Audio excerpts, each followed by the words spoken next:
स्वागत है आपका हमारे YouTube चैनल एग्ज़ामोफोबिया में। इस चैनल के माध्यम से हम लोग Bihar PCS preliminary test series को सॉल्व कर रहे हैं और आज मैं जो आपके लिए पेपर लेके आया हूँ वो है परफेक्शन IAS संस्थान का फिजिक्स एंड केमिस्ट्री का मॉडल टेस्ट पेपर। चलिए हम लोग स्टार्ट करते हैं आज का क्वेश्चन पेपर। पहला क्वेश्चन क्या है देखते हैं। सामान्य परिस्थिति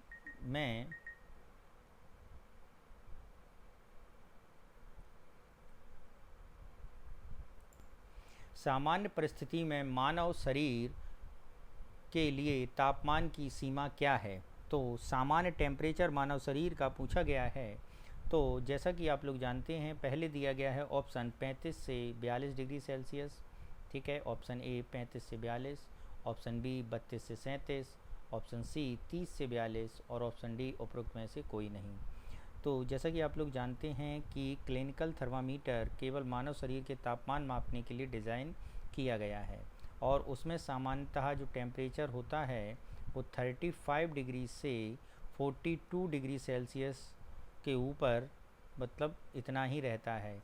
तो अगर हम यहाँ पर इसी का बेस मानकर आंसर दें तो जो आपका ऑप्शन ए दिया गया है वो इसका सही उत्तर हो जाएगा। नेक्स्ट चलते हैं क्वेश्चन नंबर 2 पर।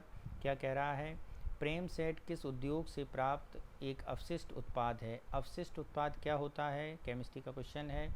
जो प्रोडक्ट हम बनाते हैं उसका बाई प्रोडक्ट होता है और अवशिष्ट के तौर पर यानी वेस्टेज के तौर पर प्रोड्यूस होता है। तो यहाँ पर यदि हम बात करें कि प्रेमसेट जो है वो बेसिकली किससे उप उत्पाद है, तो option A automobile, option B चीनी, ऑप्शन सी कोयला और ऑप्शन डी स्टील।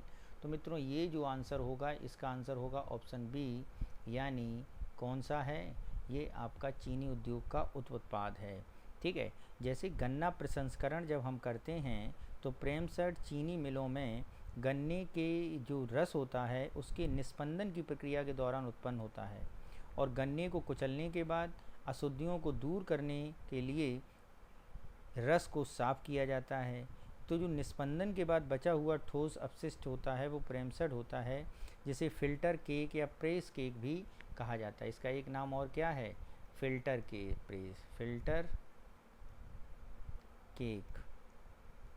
या प्रेस केक।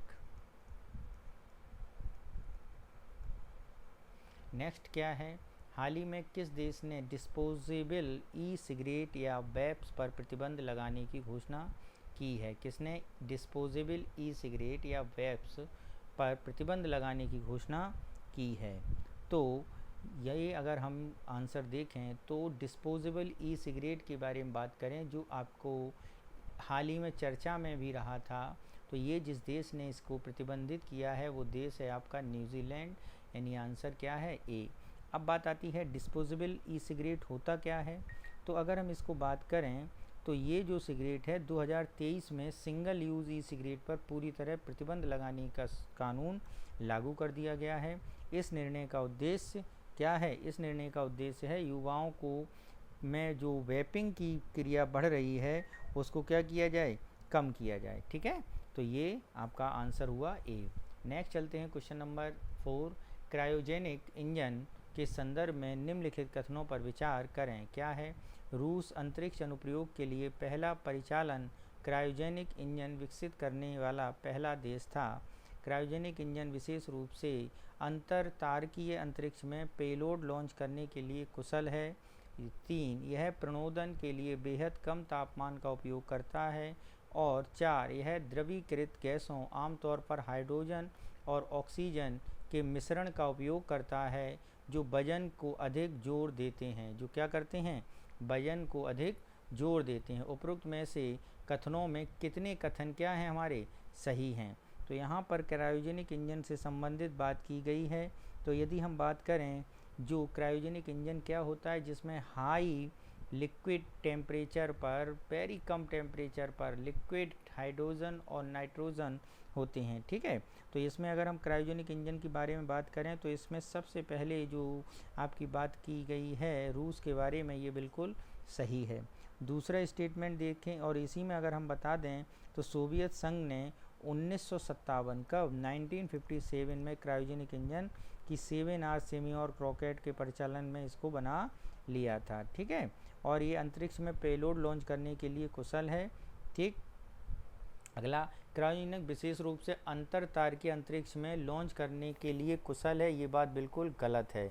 ऐसी व्यवस्था या इसे कुशलतापूर्वक क्रायोजेनिक इंजन का अंतरिक्ष पेलोड में लॉन्च नहीं किया जा सकता, यह कथन क्या हो जाएगा, गलत हो जाएगा।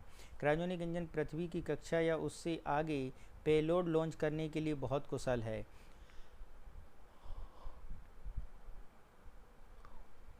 ठीक है, प्रणोदन के लिए बेहद कम तापमान का उपयोग करते हैं, ये बात बिल्कुल सही है। द्रवीकृत आमतौर पर हाइड्रोजन और ऑक्सीजन होती हैं, ये भी बात सही है।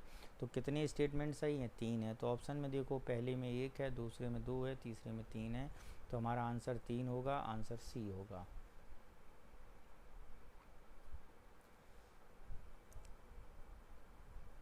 नेक्स्ट चलते हैं क्वेश्चन नंबर 5 पर।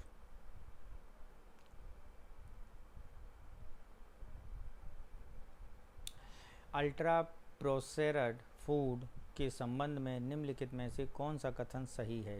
यह उन खाद्य पदार्थों को संदर्भित करता है जो उपभोग से पहले न्यूनतम प्रसंस्करण से गुजरते हैं। ये ऐसे खाद्य पदार्थ हैं जिन्हें केवल प्राकृतिक अवयवों से संसाधित किया जाता है। सी, यह उन खाद्य पदार्थों को संदर्भित करता है जो कई प्रसंस्करण चरणों से गुजरते हैं और अक्सर उनमें योजक होते हैं। ये ऐसे खाद्य पदार्थों हैं जो केवल घर में ही तैयार किए जाते हैं।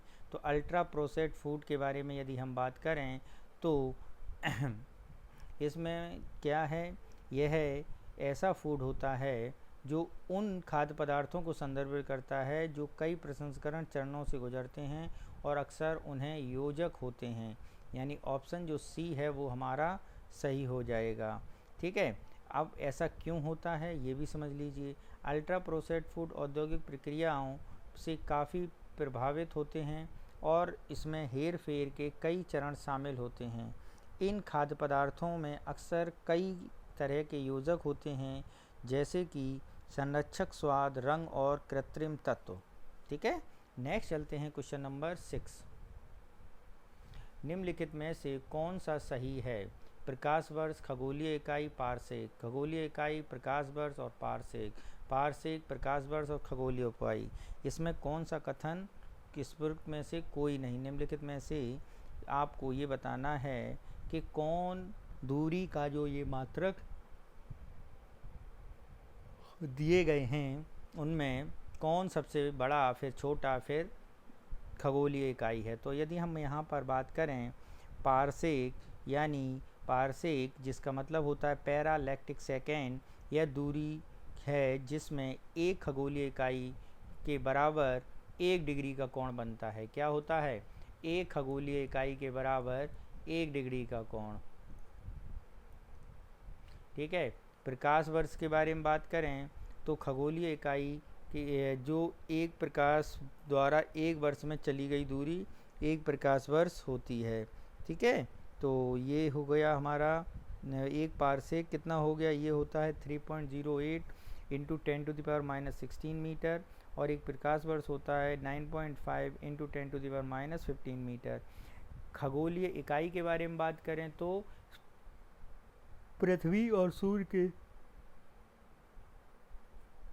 बीच की दूरी एक खगोलीय इकाई होती है और इसकी वैल्यू होती है 1.496 इंटू 10⁻11 मीटर।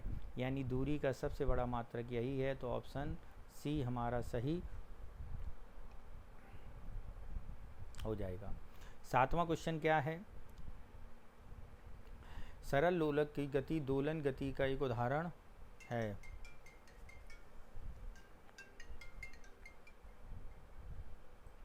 अगला क्वेश्चन देखते हैं, क्वेश्चन नंबर 7 क्या कह रहा है?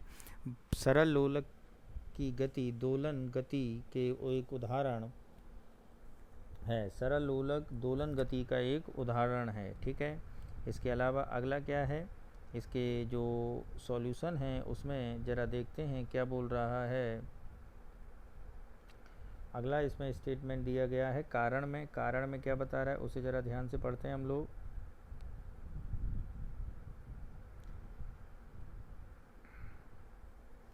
क्या है, किसी पिंड को की किसी निश्चित रेखा के बिंदु के चारों ओर इधर उधर गति करना दोलन गति कहलाती है।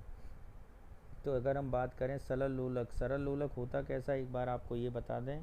तो मित्रों सरल लोलक आप ये समझिए, एक ये बिंदु है और इससे लटका हुआ अगर हम यहाँ पर एक पिंड कर दें ये, और वो पिंड इधर जाने में भी जितना जाता है और उतना ही इधर जाता है, तो इसे हम क्या बोलते हैं, इसे हम मित्रों सरल लोलक के तौर पर डिफाइन करते हैं। तो और ये अपनी आवृत्ति या अपने इस मूवमेंट को एक निश्चित समय अंतराल बाद अगर दोहराए तो वो क्या हो जाएगा, सरल लोलक। तो ये वही बता रहा है दोलन गति का एक उदाहरण, बिल्कुल बात सही है। किसी पिंड की किसी निश्चित रेखा या बिंदु के चारों इधर उधर गति करना क्या कहलाती है, दोलन गति करती है। निश्चित रेखा या बिंदु के चारों ओर, मैंने बोला ना निश्चित रेखा, तो ये निश्चित पथ है। तो ये दोनों बातें बिल्कुल सही हैं, कथन और कारण दोनों सत्य हैं, कथन की सही व्याख्या है, यानी ऑप्शन ए हमारा यहाँ पर सही उत्तर हो जाएगा। नेक्स्ट चलते हैं क्वेश्चन नंबर 8 पर। क्या कह रहा है, एक नैदानिक उपकरण में एक लंबी संकीर्ण समान कांच की ट्यूब होती है। ठीक है, लंबी समान कांच की ट्यूब होती है, इसके एक सिरे पर एक बल्ब होता है और इस बल्ब का में पारा होता है, और इस बल्ब के बाहर पारे में एक छोटा चमकता हुआ धागा, एक छोटा क्या लिखा है, एक बल्ब होता है। इस बल्ब में पारा होता है, बल्ब के बाहर पारे का एक छोटा चमकता हुआ धागा देखा जा सकता है। उपरोक्त वाक्यांश निम्नलिखित में से किस उपकरण यंत्र का उल्लेख करता है। तो यदि हम यहाँ पर देखते हैं तो किसका उल्लेख कर रहा है, इसे देखते हैं तो बेसिकली ये एक प्रकार का थर्मामीटर होगा। क्यों, आप अगर अब देखें ना क्या बोल रहा है, एक क्लिनिकल डिवाइस, तो सीधी बात है क्लिनिकल डिवाइस यानी नैदानिक, यानी एक आपको ये समझिए जैसे मैं अगर यहाँ पर थर्मामीटर बनाऊँ एक आपका, तो इस टाइप का थर्मामीटर होता है और इसमें एक एक सीधी सीधी रेखा होती है, यानी एक क्लिनिकल थर्मामीटर है। ऑप्शन क्या हो जाएगा, ऑप्शन ए हमारा सही उत्तर हो जाएगा। नेक्स्ट चलते हैं क्वेश्चन नंबर 9 पर। क्या कह रहा है उसे ध्यान से पढ़ते हैं। किसी वस्तु का वेग बदल सकता है भले ही वह एक समान गति से चल रहा हो। किसी वस्तु का वेग बदल सकता है भले ही वह एक समान गति से चल रहा हो। बिल्कुल, वेग में क्या होता है, वेग में मित्रों एक अगर हम वेग करें तो वेग कैसी राशि है, वेग अगर हम करें तो वेग मित्रों सदिश राशि है। कैसी राशि है, सदिश राशि है। और सदिश राशि क्या होती है, इसमें दो चीज़ें होती हैं। क्या होती हैं, एक तो उसकी वैल्यू होती है, यानी उसका कुछ ना कुछ मान होगा, परिमाण जिसे हम बोलते हैं। दूसरी उसकी डायरेक्शन होती है। क्या होती है, डायरेक्शन, यानी एक दिशा होती है, डायरेक्शन। तो चाहे परिमाण चेंज हो चाहे डायरेक्शन चेंज हो, क्या करते हैं, अगर बोल क्या रहे हैं ये बोल रहे हैं कि अगर उसकी वैल्यू समान रहे, ठीक है, और वैल्यू समान रहे, वेग बदल सकता है भले ही उसकी समान गति रहे, वैल्यू समान रहे, गति देखो समान रहे, लेकिन उसकी अगर दिशा बदल दें तो वेग का मान क्या हो जाएगा, परिवर्तित हो जाएगा। तो यानी ये बात बिल्कुल सही है। दूसरा कारण क्या है, गति की दिशा में परिवर्तन, किसी वस्तु के वेग में परिवर्तन हो सकता है। तो मैंने क्या बोला, ये सदिश राशि है, तो इसका मतलब ये दोनों बातें बिल्कुल सही हैं, यानी आंसर आपका ए ही इसमें भी होगा। नेक्स्ट चलते हैं क्वेश्चन नंबर 10। क्या कह रहा है 10, इसे समझते हैं कि एक बस ए और बी एक समान गति v1 से चल सकती हैं और एक समान गति v2 से वापस ए पर लौटती है। इसकी औसत गति ज्ञात करिए। तो औसत गति के अगर हम फॉर्मूले के बारे में बात करें तो औसत गति का एक फार्मूला होता है, वो होता है कुल दूरी बटे कुल समय। ठीक है, कुल दूरी बटे कुल समय होता है। ठीक, अगर हमने क्या बोला, हमने बोला इसकी दूरी, तो मित्रों दूरी क्या बता रही हैं, दूरी बता रहे हैं v1, सॉरी दूरी क्या है इसकी, अगर हम देखें ध्यान से तो वो दूरी हम मान लें x, सपोज दैट, तो x प्लस x यानी 2x हो जाएगा। और समय क्या हो गया हमारा, समय हो गया t1 प्लस t2, ये समय हो गया है। तो ऐसे ही जब हम इसकी वैल्यू निकालते हैं तो ये आ जाएगा v1, जैसे मान लो दूरी कैसे निकालोगे आप, दूरी बस तो मित्रों निकालोगे क्या कहते हैं, अगर हम वेग निकालते हैं तो कैसे निकालते हैं, दूरी बटे समय करके निकालते हैं ना, यही तो होता है वेग का फॉर्मूला। अब v1 v2 दिया गया है, तो जब इसे हम सॉल्व करते हैं तो ये होगा 2v1 into v2 divide by v1 plus v2, तो ये इसका फॉर्मूला होगा 2v1 v2 divide by v1 plus v2, यानी आंसर क्या हो जाएगा, डी हमारा सही उत्तर हो जाएगा। ये बात ध्यान रखना, दूरी बटे समय तो दूरी x और समय t, और इसी को जब हम ऐसे जोड़ेंगे तो हमारा ये फॉर्मूला बनेगा। ओके, नेक्स्ट चलते हैं क्वेश्चन नंबर 11 पर। क्या कह रहा है 11, इसे देखते हैं। हाँ, एक गेंद को 30 मीटर प्रति सेकंड के वेग से लंबवत ऊपर की ओर फेंका जाता है, तो 2 सेकंड बाद गेंद का वेग होगा g 10 मीटर पर सेकंड स्क्वायर।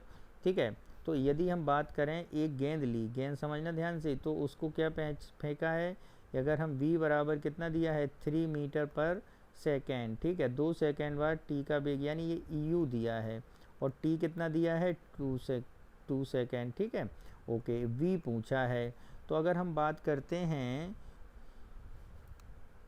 ठीक है, तो अगर हम इसमें सेकेंड की बात मैंने u का आपको क्वेश्चन मार्क दिया है, तो आपने पढ़ा होगा में क्या कहते हैं, गति के नियम, क्या पढ़े होंगे, गति के नियम। तो इसमें अगर हम बात करते हैं क्या और ज़रूरत है, गति का नियम जो आपने जब आपकी ऊर्ध्वाधर गति हो या रेखिक गति हो तो एक फॉर्मूला होता है, गति के 3 समीकरण पढ़े थे आपने। तो एक समीकरण क्या पढ़ा था, u v बराबर u प्लस जी टी। जब ऊर्ध्वाधर गति होती है तो g की वैल्यू गुरुत्वाकर्षण त्वरण के बराबर हो जाता है। यानी यहाँ पर अब चूंकि ऊपर की ओर जा रहा है तो यानी डायरेक्शन क्या है, g यहाँ पर क्या होगा, नेगेटिव होगा। पृथ्वी नीचे की ओर घूरती है तो d पॉजिटिव, और ऊपर की ओर जाती है तो d नेगेटिव। तो यहाँ पर अगर हम वैल्यू पुट कर दें तो 30 माइनस g कितना है 10 दिया गया है ध्यान से, और इंटू 2, तो यहाँ पर 30 माइनस 20 यानी कितना हो गया 10 मीटर पर सेकेंड, यानी गति क्या हो गई, कम हो गई। तो यहाँ पर देखो फॉर्मूले में पुट करके आंसर क्या आएगा, डी आंसर हो जाएगा। ठीक है, नेक्स्ट चलते हैं क्वेश्चन नंबर 13। पिंड एक समान वृत्तीय गति होती है। ठीक है, पिंड की एक समान वृत्तीय गति होती है। Okay, very good. एक सरल आवर्त और आवधिक गति, ठीक है सरल आवर्त गति लेकिन आवधिक नहीं, ना आवधिक गति लेकिन सरल आवर्त गति नहीं, न तो सरल आवर्त गति और ना ही आवधिक गति। तो यहाँ पर यदि हम बात करें एक पिंड की एक समान वृत्तीय गति जो होती है वो आवधिक गति तो होती है लेकिन सरल आवर्त गति नहीं होती है, क्योंकि एक समान वृत्तीय गति में पिंड एक नियत समय अंतराल बाद अपनी गति को दोहराता है लेकिन एक निश्चित बिंदु के चारों ओर दोलन नहीं करता। तो पिंड की यह गति कैसी होगी, आपकी पीरियोडिक मोशन तो होगा बट सिंपल हार्मोनिक मोशन नहीं होगा। तो आंसर क्या होगा, सी हमारा सही उत्तर हो जाएगा। नेक्स्ट चलते हैं क्वेश्चन नंबर 14 पर। रोलर कोस्टर की गति निम्न में किसका उदाहरण है। रोलर कोस्टर की गति निम्न में किसका उदाहरण है। ऑप्शन ए एक समान वृत्तीय गति का, ऑप्शन बी एक समान असमान वृत्तीय गति का, ऑप्शन डी दोलन गति का, और ऑप्शन डी उपरोक्त में से कोई नहीं। तो यहाँ पर यदि हम बात करें, रोलर कोस्टर एक असमान वृत्तीय गति का उदाहरण है। ठीक है, किसका है, असमान वृत्तीय गति का, यानी ऑप्शन जो है आपका कौन सा सही होगा, असमान वृत्तीय गति। रोलर कोस्टर की गति असमान वृत्तीय गति का एक उदाहरण है। ठीक है, यानी ऑप्शन कौन सा सही होना चाहिए, असमान वृत्तीय गति। ऑप्शन सी हमारा जो है वो सही होना चाहिए, यानी ऑस्किलेटरी मोशन क्या होता है, होता क्या है ऑस्किलेटरी मोशन, एक असमान वृत्तीय गति। ठीक है, असमान वृत्तीय गति क्या है इसका, किसी वस्तु की गति एक वृत्त के अनुदिश होती है लेकिन वस्तु की गति समान नहीं होती। नेक्स्ट चलते हैं क्वेश्चन नंबर 15 क्या है 15, बल की भौतिक स्वतंत्रता से संबंधित है। बल की भौतिक स्वतंत्रता से संबंधित है न्यूटन की गति का पहला नियम, न्यूटन की गति का दूसरा नियम, न्यूटन की गति का तीसरा नियम, या उपरोक्त में से कभी। बल की भौतिक स्वतंत्रता से संबंधित अगर हम बात करते हैं तो न्यूटन का जो पहला नियम है, क्या जो पहला नियम है जिसमें जड़त्व का नियम भी इंक्लूडेड है, वही आपके भौतिक स्वतंत्रता की बात करता है, यानी ऑप्शन ए हमारा हो जाएगा न्यूटन की गति का पहला नियम। ओके, नेक्स्ट चलते हैं क्वेश्चन नंबर 16। क्या कह रहा है 16, पढ़िए।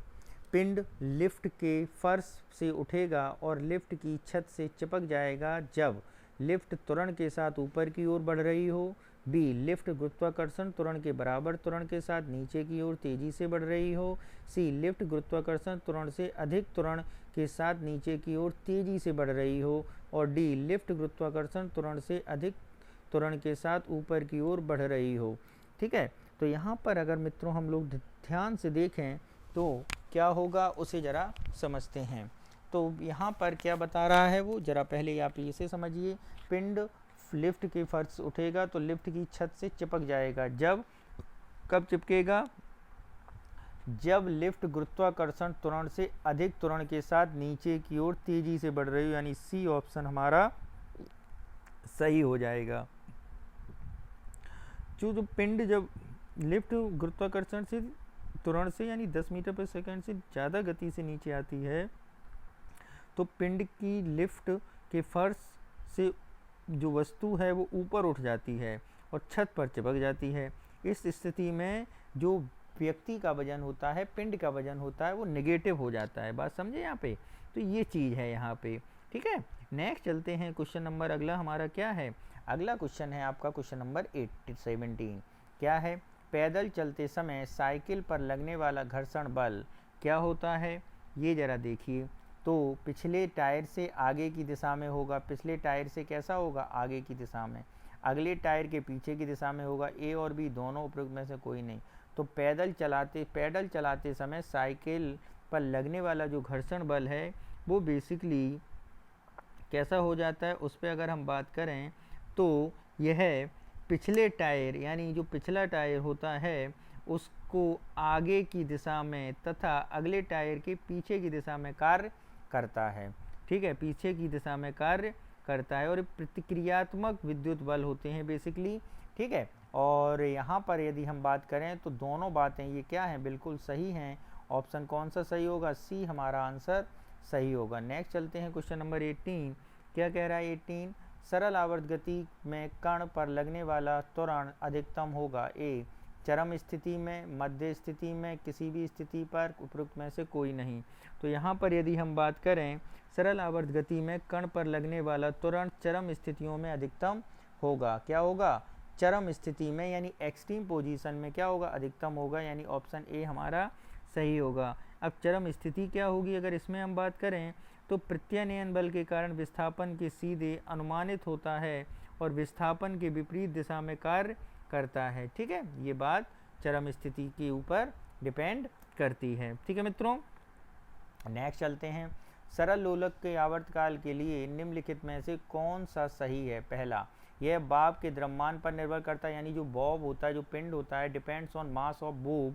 ठीक है, और दूसरी बात क्या कह रहा है? यह गुरुत्वाकर्षण के त्वरण पर निर्भर करता है। सरल लोलक की लंबाई लंबाई से स्वतंत्र होता है, उपरोक्त में से कोई नहीं। तो सरल लोलक का आवर्तकाल का फॉर्मूला अगर आपको मित्रों याद हो तो याद है T=2π√L/g।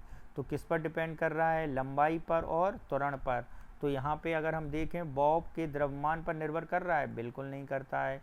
गुरुत्वाकर्षण पर निर्भर करता है? बिल्कुल करता है। तो ये बात तो सही हो रही। लंबाई से स्वतंत्र है? नहीं, लंबाई पर निर्भर करता है, ये बात गलत है। तो ऑप्शन कौन सा सही होना चाहिए? ऑप्शन बी हमारा सही होना चाहिए। नेक्स्ट चलते हैं क्वेश्चन नंबर 20। स्वास्थ्य क्षेत्र में नैनो प्रौद्योगिकी के उपयोग के संदर्भ में निम्नलिखित में से कौन सा कथन सही है? नैनो प्रौद्योगिकी द्वारा लक्षित दवा वितरण संभव बनाया गया है। नैनो प्रौद्योगिकी जीन थेरेपी से काफ़ी हद तक योगदान दे सकती है। नीचे दिए गए कोड का उपयोग करके सही उत्तर चुनें। नीचे दिए गए कोड का प्रयोग करके सही उत्तर। तो नैनो प्रौद्योगिकी द्वारा लक्षित दवा वितरण संभव बनाया गया है, बिल्कुल सही है। नैनो प्रौद्योगिकी जीन थेरेपी के काफ़ी हद तक योगदान दे सकता है, ये भी बात बिल्कुल सही है। तो यहाँ पर दोनों बातें बिल्कुल सही हैं। तो ऑप्शन कौन सा सही होगा? सी ऑप्शन हमारा जो है सही होगा। कैसे? अगर हम बात करते हैं नैनो प्रौद्योगिकी द्वारा लक्षित दवा वितरण संभव बताया जाता है। नैनो प्रौद्योगिकी नैनो स्केल पर दवा वितरण करती है दोस्तों, और प्रणालियों में सटीक इंजीनियरिंग की क्या देती है? ये अनुमति देता है, जिससे जो लक्षित दवा वितरण में ये सक्षम बनता है, जहां दवाओं को शरीर में विशिष्ट कोशिकाओं या ऊतकों तक सीधे पहुंचाया जाता है, जिससे साइड इफ़ेक्ट कम होते हैं और चिकित्सीय प्रभावीकर्ता अधिकतम होता है, इसलिए नैनो प्रौद्योगिकी जीन थेरेपी में काफ़ी हद तक योगदान दे सकती है। नेक्स्ट चलते हैं क्वेश्चन नंबर 21 पर। क्या कह रहा है 21, इसे देखते हैं। वह परिवर्तन जिसमें एक या अधिक नए पदार्थ बनते हैं रासायनिक परिवर्तन या रासायनिक अभिक्रिया कहलाते हैं। इस संदर्भ में निम्नलिखित में से कौन सा रासायनिक प्रक्रिया परिवर्तन के साथ हो सकता है? ऑप्शन ए ऊष्मा एवं प्रकाश का उत्पादन, और 2 ध्वनि का उत्पादन, 3 कोई गैस बन सकती है, 4 रंग में बदलाव हो सकता है। तो यहाँ पर यदि हम बात करें ये जो परिवर्तन जिसमें किया गया रासायनिक अभिक्रिया में, तो ये सारे के सारे रासायनिक अभिक्रिया के उदाहरण हैं। तो सही उत्तर होगा 1 2 3 4, यानी चारों बातें बिल्कुल सही हैं। तो ऑप्शन कौन सा सही होगा यहाँ पर? ऑप्शन डी हमारा सही हो जाएगा। नेक्स्ट चलते हैं क्वेश्चन नंबर 22 पर। क्या कह रहा है 22, उसे देखते हैं।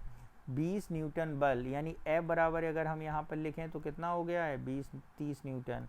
ठीक है, 4 किलोग्राम द्रव्यमान के पिंड पर कार्य करता है, कुल विस्थापन 2.5 मीटर है, लगाए गए बल की दिशा में किए गए कार्य को बताइए। ठीक है, तो यदि हम यहाँ पर फॉर्मूला अगर आपको याद हो, क्या डी डब्ल्यू बराबर क्या होता है? डब्ल्यू बराबर होता है F into D cos theta. ठीक है, क्या F बराबर डी इंटू कॉस थीटा। अब आप जरा देखिए, 4 ग्राम का पिंड है, ठीक है, 4 किलोग्राम का पिंड, ठीक, कोई दिक्कत नहीं। बल का मान दिया गया है, डिस्टेंस का मान नहीं दिया, डिस्टेंस भी दी गई है। तो एक चीज़ आप ज़रा देखिए कि ये जो विस्थापन किया जा रहा है बल की दिशा में हो रहा है, यानी एंगल क्या हो जाएगा? 0 हो जाएगा।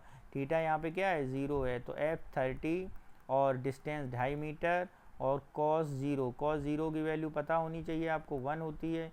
30 इंटू 2.5, जब इसका मल्टीप्लाई करके निकालेंगे तो ये हो जाएगा आपका 750, यानी इससे 75 जूल। कितना हो जाएगा? 75 जूल।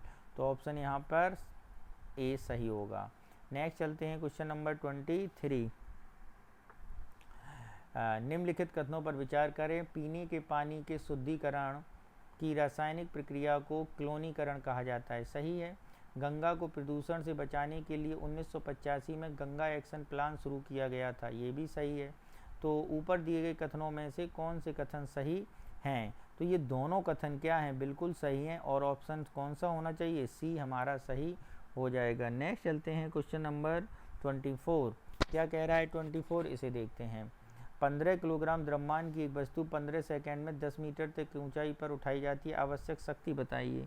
तो शक्ति का अगर हम फॉर्मूला आपको याद हो, पावर यानी शक्ति इज इक्वल टू होता है कार्य बटे समय। ठीक है, अब यहाँ कह रहा है 15 किलोग्राम द्रव्यमान को 15 सेकेंड में 10 मीटर की ऊंचाई पर उठाई जाती है। तो W तो अभी F इंटू कॉस थीटा कर लिया है आपने। क्या कर लिया? F into cos theta. या फिर आप इसे सीधा कर सकते हैं, जो कार्य है उसका एक फॉर्मूला और है, बल इंटू विस्थापन। कितना? बल इंटू विस्थापन। तो ज़रा निकाल दीजिए बल इंटू विस्थापन करके, यानी mgh डिवाइड बाई टी। तो 15 इंटू 10 इंटू क्या है? 10 डिवाइड बाई 15 कट गया, 2 100। कितना आ गया आंसर? 100 वाट। कितना? 100 वाट। तो 100 वाट ऑप्शन ए में दिया गया है, ए नंबर। ठीक है, नेक्स्ट चलते हैं क्वेश्चन नंबर 25।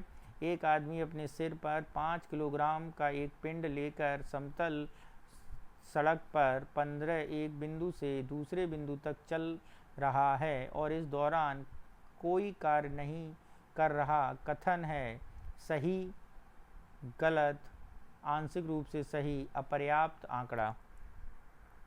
तो यहाँ पर यदि हम बात करें कौन सी बात सही होगी, ये बताना है मित्रों। ठीक है, तो क्या कह रहा है इसे ज़रा देखते हैं। तो क्या कह रहा है? एक आदमी m किलोग्राम का पिंड लेकर समतल सड़क पर एक बिंदु से दूसरे बिंदु तक चल रहा है, इस दौरान कार्य नहीं कर सकता। कथन है A 2 B सही, आंशिक रूप से सही, अपर्याप्त आंकड़ा। तो यहाँ पर यदि हम बात करें कौन सा ऑप्शन सही है, ऑप्शन ए हमारा सही हो जाएगा, यानी ए ऑप्शन हमारा क्या होगा? सही होगा। नेक्स्ट चलते हैं क्वेश्चन नंबर 26। यदि किसी पिंड का संवेग दुगना कर दिया जाए तो पिंड की मूल गतिज ऊर्जा पर क्या प्रभाव पड़ेगा? यह प्रारंभिक मूल्य का आधा हो जाएगा, यह प्रारंभिक मूल्य का 2 गुना हो जाएगा, यह प्रारंभिक मूल्य का 4 गुना हो जाएगा। गतिज ऊर्जा पर कोई प्रभाव नहीं पड़ेगा। तो यहाँ पर आपको देखना है गतिज ऊर्जा पर कोई प्रभाव नहीं पड़ेगा। तो यदि हम यहाँ पर बात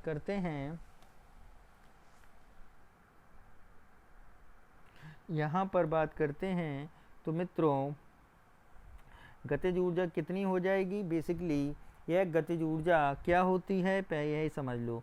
काइनेटिक एनर्जी का अगर फॉर्मूला आपको याद हो तो K बराबर 1/2 हाफ mv² होता है, तो p² इंटू 2/2m, तो संवेग बराबर हो जाएगा 2mv, यानी संवेग इज इक्वल टू mv हो गया। तो यहाँ पर यदि हम बात करें तो ये प्रारंभिक मूल्य का कितना हो जाएगा? 2 गुना। क्या हो जाएगा? प्रारंभिक मूल्य का 4 गुना हो जाएगा, यानी ऑप्शन सी हमारा जो है वो सही हो जाएगा। क्या हो जाएगा? सही हो जाएगा। नेक्स्ट चलते हैं क्वेश्चन नंबर 27। क्या है 27? इसे समझते हैं। एक कार की गति v से 2v तक बदलती है, तो त्वरण की दिशा की प्रक्रिया का दौरान किया गया कार्य, त्वरण की इस प्रक्रिया के दौरान किया गया कार्य।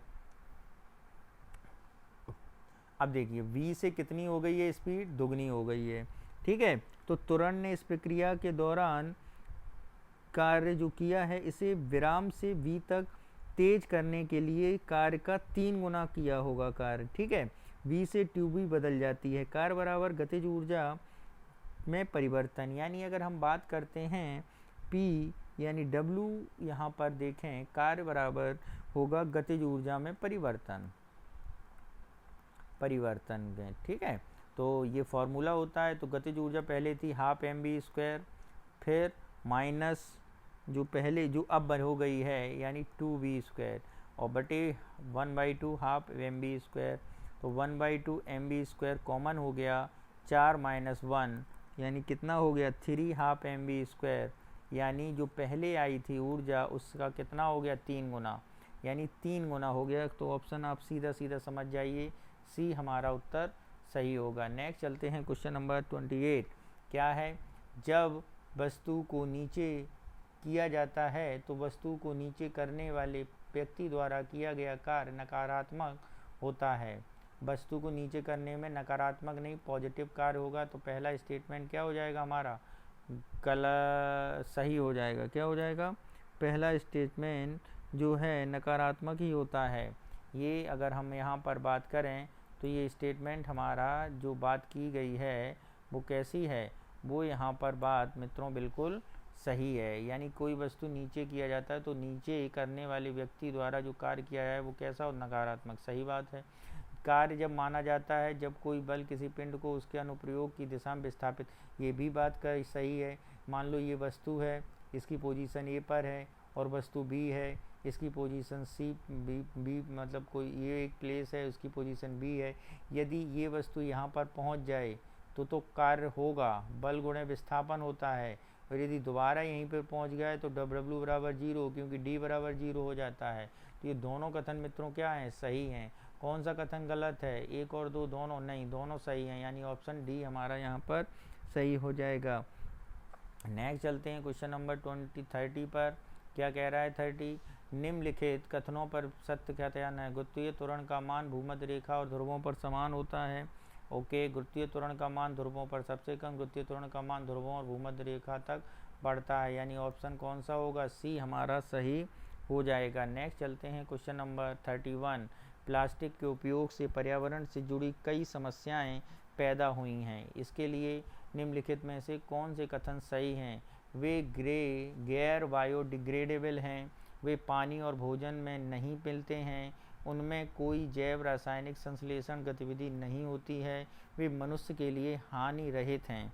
ठीक है, तो यहाँ पर यदि हम बात करें तो ऑप्शन ए हमारा सही हो जाएगा, यानी ए बायोग्रेडेबल। ठीक है, नेक्स्ट चलते हैं क्वेश्चन नंबर 32 पर। क्या कह रहा है 32?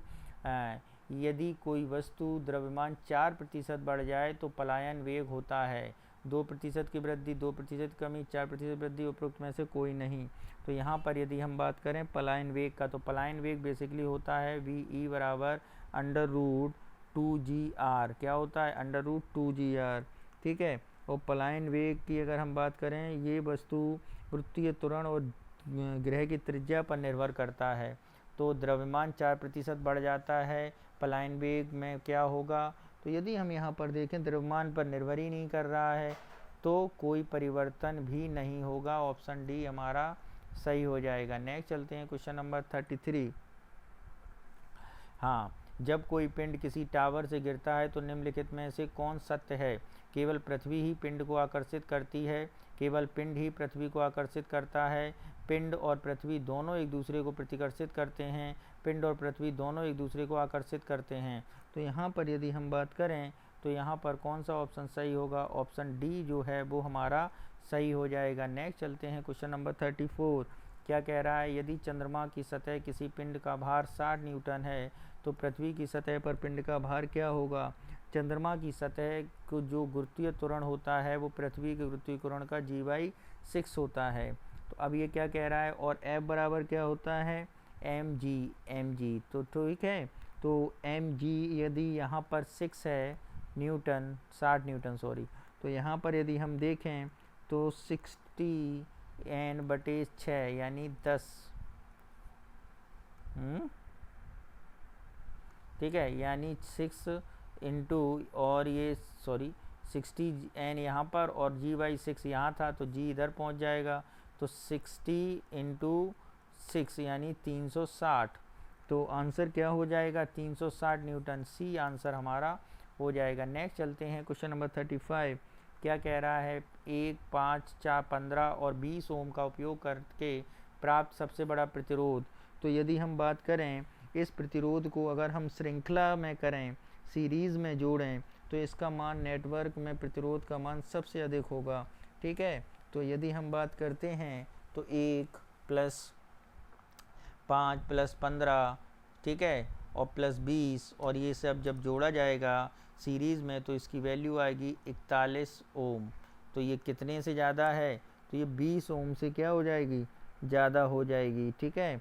तो यहाँ पर अगर हम आंसर देखें तो बेसिकली इसका आंसर क्या हो जाएगा, ए आंसर हो जाएगा, यानी ऑप्शन ए हमारा सही हो जाएगा। नेक्स्ट चलते हैं क्वेश्चन नंबर 36। एक चालक तार पर दो बिंदुओं के बीच 4C आवेश को स्थानांतरित करके 28 जूल का कार्य करना पड़ता है। दोनों बिंदुओं के बीच विभवांतर क्या है, 28 वोल्ट, 14 वोल्ट, 7 वोल्ट या 4 वोल्ट। तो यहाँ पर यदि हम बात करें क्या होगा, तो यहाँ पर बेसिकली हम अगर बात करें 28/7 यानी 4 वोल्ट हो जाएगा, ठीक है। 7 चौको 28, 4 वोल्ट हैं। तो आंसर क्या होना चाहिए यहाँ पर, 18/4 सॉरी 7 वोल्ट हो जाएगा, क्योंकि 4C है ना, यानी Q/C हो जाएगा इसमें। तो किया गया कार्य बटे आवेश विभवांतर यानी 7 वोल्ट, आंसर क्या हो जाएगा हमारा, सी सही आंसर हो जाएगा। फॉर्मूला क्या होता है विभवांतर का, विभवांतर बराबर होता है कार्य बटे आवेश, ठीक है। ठीक है, नेक्स्ट चलते हैं क्वेश्चन नंबर 37 पर। क्या है 37, इसे देखते हैं। 37 पर क्या कह रहा है, 37 श्रृंखलन के तात्पर्य किसी तत्व की परमाणुओं को आपस में जुड़ने या श्रृंखला या वलय बनाने की क्षमता से है। निम्नलिखित में से किस तत्व में सबसे अधिक श्रृंखलन गुण है, सिलिकॉन में, कार्बन में, नाइट्रोजन में या ऑक्सीजन में। तो यहाँ पर यदि बात करें सबसे ज़्यादा जुड़ने का गुण जो होता है श्रृंखलन का वो कार्बन में होता है। तो आंसर क्या होगा, बी हमारा सही उत्तर हो जाएगा, ठीक है। नेक्स्ट चलते हैं क्वेश्चन नंबर 38। 3C के एक आवेश को एक विद्युत परिपथ में 2 सेकंड में घुमाता है। परिपथ में कौन सी विद्युत उपकरण मौजूद होने पर करंट दिखाएगा। तो यदि हम बात करें तो परिपथ में जो विद्युत परिपथ में 2 सेकंड घूमता है, परिपथ में कौन सा विद्युत उपकरण मौजूद होने पर करंट दिखाएगा। तो ये है पोटेंशियोमीटर 1.5 एम्पियर का करंट दिखाएगा, वोल्ट मीटर 2.5 एम्पियर का करंट दिखाएगा, अमीटर 1.5 एम्पियर का करंट दिखाएगा, रियोस्टेट 2.5 एम्पियर का करंट दिखाएगा। तो यहाँ पर यदि हम बात करें तो I होता है Q/T यानी आवेश बटे टाइम। तो आवेश है 3 और समय है 2, तो ये सीधा सीधा आप देखेंगे तो कितना 1.5 वोल्ट का, यानी ऑप्शन कौन सा सही होना चाहिए, एम्पियर का, सॉरी,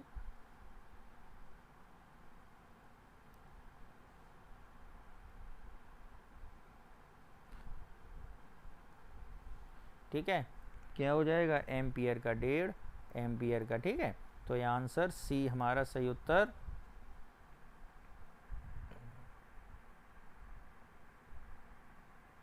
हो जाएगा। नेक्स्ट चलते हैं क्वेश्चन नंबर 39। नहीं, हाँ ठीक है, 39, ठीक ठीक ठीक ठीक।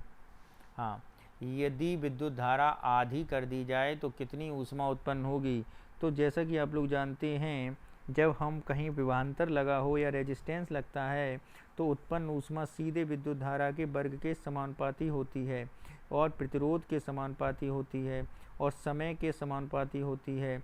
तो जिसके लिए प्रतिरोधकता का नियम से धारा प्रभावित होती है, यानी H इज इक्वल टू होता है I स्क्वायर इंटू RT, ठीक है। और तो यदि अब धारा आधी कर दी जाए, तो आधी कर दिया हमने भैया, तो हमने क्या मना किया, I square upon 2 into RT, तो I इंटू RT अपॉन 4, तो यानी कितना हो गया, I स्क्वायर RT अपॉन 4, यानी पहले से की चौथाई, मूल राशि का 1/4, यानी ऑप्शन कौन सा है, ऑप्शन ए हमारा सही हो जाएगा। नेक्स्ट चलते हैं क्वेश्चन नंबर 40। क्या कह रहा है, कथन टीन को और शीशे के मिश्रण धातु का उपयोग फ्यूज तार बनाने के लिए किया जाता है। टिन और शीशा मिश्र धातु के गलनांक बहुत अधिक होता है, ठीक है। तो फ्यूज परिपथ क्या है, कथन और कारण दोनों सत्य हैं और कारण कथन का सही व्याख्या है, कथन और कारण दोनों सत्य हैं और कारण कथन की सही व्याख्या नहीं है। कथन सत्य है और लेकिन कारण गलत है, कथन गलत है लेकिन कारण क्या है हमारा, सत्य है, ठीक है। तो यहाँ पर कथन गलत लेकिन कारण सत्य, कौन सी बात सही होगी। तो मित्रों यहाँ पर यदि हम बात करें, ऑप्शन जो होगा वो हमारा सी सही हो जाएगा। कौन सा, C is the right answer. Next चलते हैं क्वेश्चन नंबर 41। क्या कह रहा है 41, 1.5 किलोवाट विद्युत आयरन का उपयोग प्रतिदिन 6 घंटे किया जाता है। विद्युत आयरन 10 दिनों में कितने यूनिट विद्युत ऊर्जा बनाएगी। तो 1.5 इंटू 6 आवर इंटू 10, ठीक है। तो ये आप समझ रहे हैं ना, 1.5 इंटू 6 इंटू 10, ठीक। तो और क्या बोल रहा है, कितने दिन तक, 10 दिनों तक का हो गया, 6 घंटे प्रतिदिन, 6 घंटे प्रतिदिन 10 दिनों तक। तो और यदि हम बात करें एनर्जी कितना हो जाएगा फिर, 3 इंटू 6 यानी 90.0 किलो वाट आवर, यानी ये कितना हो गया, 90 यूनिट। कितना हो गया मित्रों, 90 यूनिट। यानी आंसर कौन सा सही होना चाहिए, आप समझ रहे होंगे, आंसर बी हमारा सही उत्तर हो जाएगा। नेक्स्ट चलते हैं क्वेश्चन नंबर 42 पर। क्या है 42, उसे देखते हैं। एथेनॉल एक व्यावसायिक उत्पादन के लिए किस ईस्ट का उपयोग किया जाता है। एथेनॉल के व्यावसायिक उत्पादन के लिए अगर हम ईस्ट की बात करें तो किस ईस्ट का प्रयोग किया जाता है मित्रों, तो वो ईस्ट है, आप बताएं, तो वो ईस्ट है कैंडिडा एल्बेंकेंस या सैक्रोमाइसिस सेरेविसिया या कैंडिडा सिल्फोनी या लीकोस्पोडियम फ्रीडम। तो ये है आपकी सैक्रोमाइसिन सेरेविसिया, यानी ऑप्शन बी हमारा सही उत्तर हो जाएगा। नेक्स्ट चलते हैं क्वेश्चन नंबर 43 पर।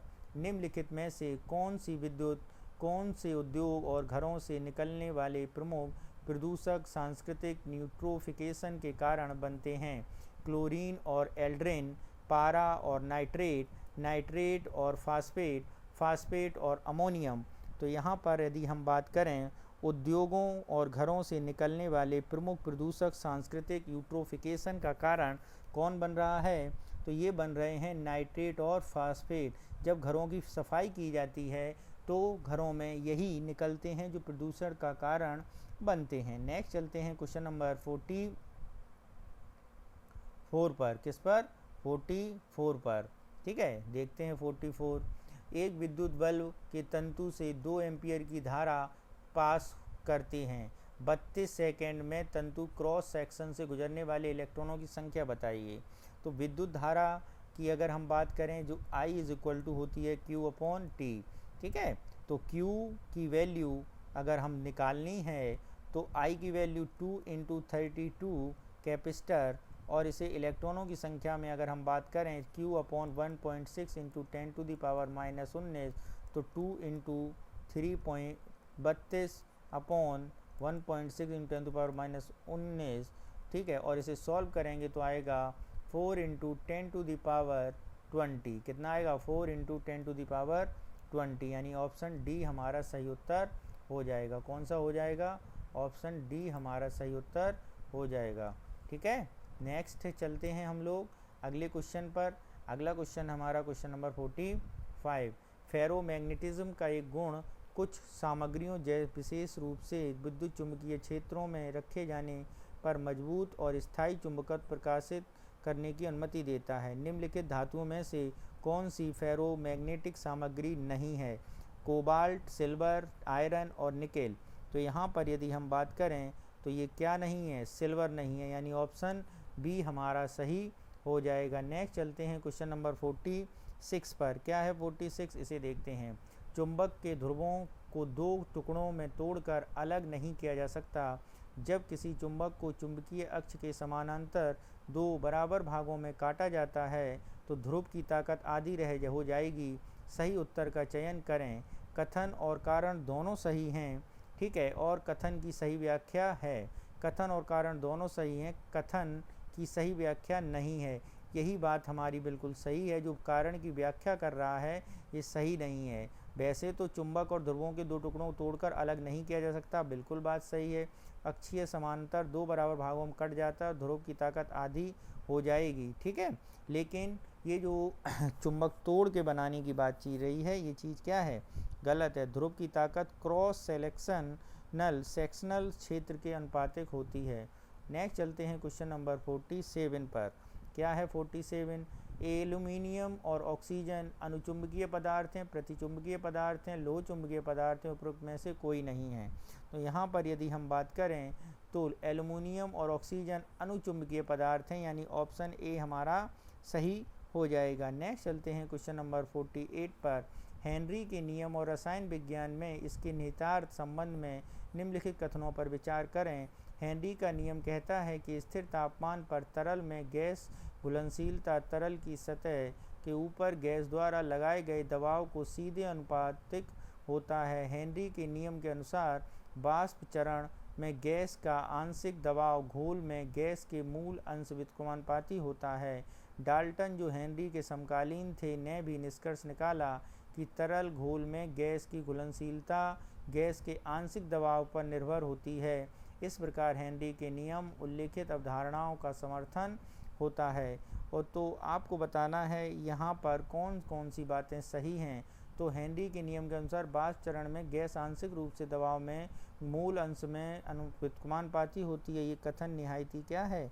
गलत है, क्योंकि हेनरी का नियम वास्तव में बताता है कि वाष्प के चरण में गैस आंशिक दबाव और घोल के मूल अंश के सीधे अनुपात के व्युत्क्रमानुपाती नहीं अनुपाती होती है। तो ये दोनों बातें सही, दूसरी गलत।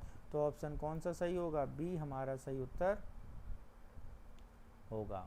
नेक्स्ट आया है विलयन के बारे में निम्नलिखित कथनों में विचार करें। विलयन हमेशा एक तरल होता है जिसमें या तो एक ठोस, कोई अन्य तरल या कोई गैस घुली होती है। 2. पीतल जैसे मिश्र धातु जो जस्ता और तांबे का मिश्रण है ठोस विलयन माने जाते हैं और संरचना में भिन्न हो सकते हैं। 3. किसी घोल में विलय और के घटक होता है और दूसरे घटक को घोल देता है, आमतौर पर विलय की तुलना में अधिक मात्रा में मौजूद होता है।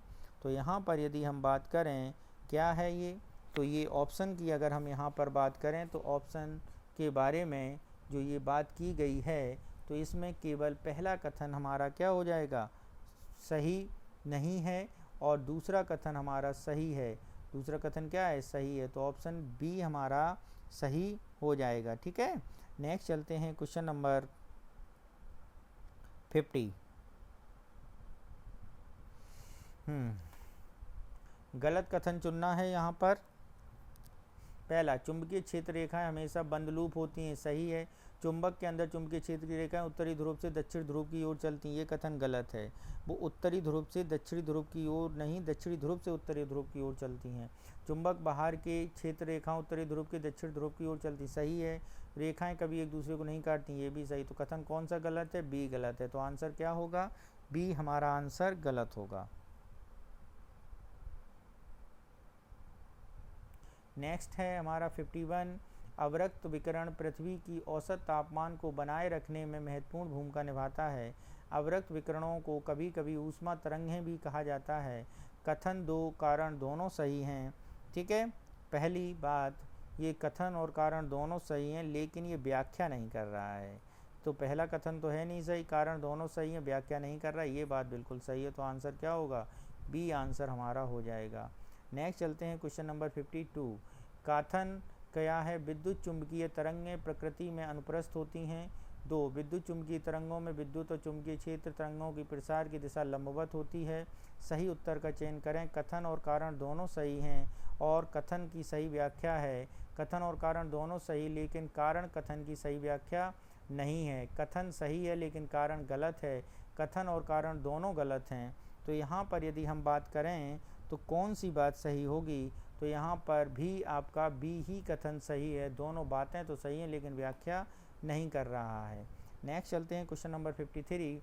स्थिर अनुपात के नियम और डाल्टन के परमाणु सिद्धांत के संबंध में निम्नलिखित पर विचार करें। स्थिर अनुपात का नियम कहता है कि किसी रासायनिक पदार्थ जो तत्व हमेशा द्रव्यमान द्वारा समान निश्चित अनुपात में संयोजित होते हैं, भले ही स्रोत या की तैयारी के लिए विधि में कुछ भी हो। ये बात बिल्कुल सही है। डाल्टन के परमाणु सिद्धांत के अनुसार परमाणुओं को रासायनिक प्रतिक्रियाओं में विभाजित किया जा सकता है और एक ही तत्व परमाणुओं के द्रव्यमान में रासायनिक गुण अलग अलग हो सकते हैं, ये बात गलत है। जॉन डाल्टन परमाणु सिद्धांत ने द्रव्यमान संरक्षण के नियम और निश्चित अनुपात के नियम को एक मूलभूत व्याख्या प्रदान की, जिसमें बताया कि सभी पदार्थ अविभाज्य परमाणुओं से बने हैं, ये बात बिल्कुल सही है। तो कौन सी बात सही है? 1 और 3 सही हैं। कहाँ पर हैं? बी में सही हैं। तो ऑप्शन बी हमारा सही उत्तर हो जाएगा। नेक्स्ट चलते हैं क्वेश्चन नंबर 54 पर। निम्नलिखित में से किसका उपयोग ठोस आणविक संरक्षण निर्धारण में के लिए किया जाता है? एक्स किरण, गामा किरण, कॉस्मिक किरण या रेडियो किरण। तो यहाँ पर यदि हम बात करें, ये जो किया जाता है वो किया जाता है एक्स किरण के कारण। किसके कारण? एक्स किरण के कारण। तो ऑप्शन कौन सा सही होना चाहिए? ए सही होना चाहिए। नेक्स्ट चलते हैं क्वेश्चन नंबर 55 पर। क्या कह रहा है 55? प्रकाश निर्वात में 3 × 10⁸ मीटर प्रति सेकेंड की गति से यात्रा करता है। निर्वात में विद्युत चुंबकीय तरंग की गति 3 × 10⁸ मीटर प्रति सेकेंड है। कथन और कारण दोनों सही हैं और कारण कथन की सही व्याख्या है। कथन और कारण दोनों सही हैं और कारण कथन की सही व्याख्या नहीं है। कथन सही है लेकिन कारण गलत है। कथन और कारण दोनों गलत हैं। तो यहाँ पर यदि हम बात करें तो बातें जो कही हैं वो ऑप्शन दोनों सही हैं और दोनों व्याख्या भी कर रहे हैं, यानी ऑप्शन ए हमारा सही हो जाएगा। नेक्स्ट चलते हैं क्वेश्चन नंबर 56। यदि एक वस्तु 18 डिग्री का कोण पर झुके 2 समतल दर्पणों के बीच में रखी गई हो तो उसका प्रतिबिंब की कुल संख्या कितनी होगी? तो ऐसे प्रतिबिंब की अगर हम बात करते हैं, 2 समतल दर्पण हैं, ठीक है, और एक दूसरे पर किसी फाई कोण पर या थीटा कोण पर रखे हुए हैं, तो उन पर प्रतिबिंबों की संख्या की अगर हम बात करें तो उसका फॉर्मूला होता है 360/थीटा, यानी 360/18, यानी कितने प्रतिबिंब हो गए? 20। ऑप्शन कौन सा है? ए है। तो ऑप्शन ए हमारा सही हो जाएगा। नेक्स्ट है क्वेश्चन नंबर 57। क्या है? 360 - 1। अगर हम फॉर्मूला थोड़ा गलत हो गया मित्रों,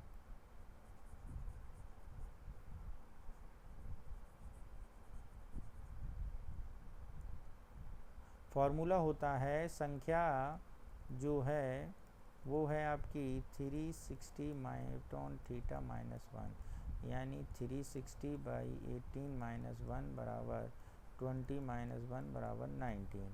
तो कितना हो गया? 19। तो ऑप्शन कौन सा है? बी हमारा सही होगा। नेक्स्ट चलते हैं क्वेश्चन नंबर 57 पर। क्या है 57?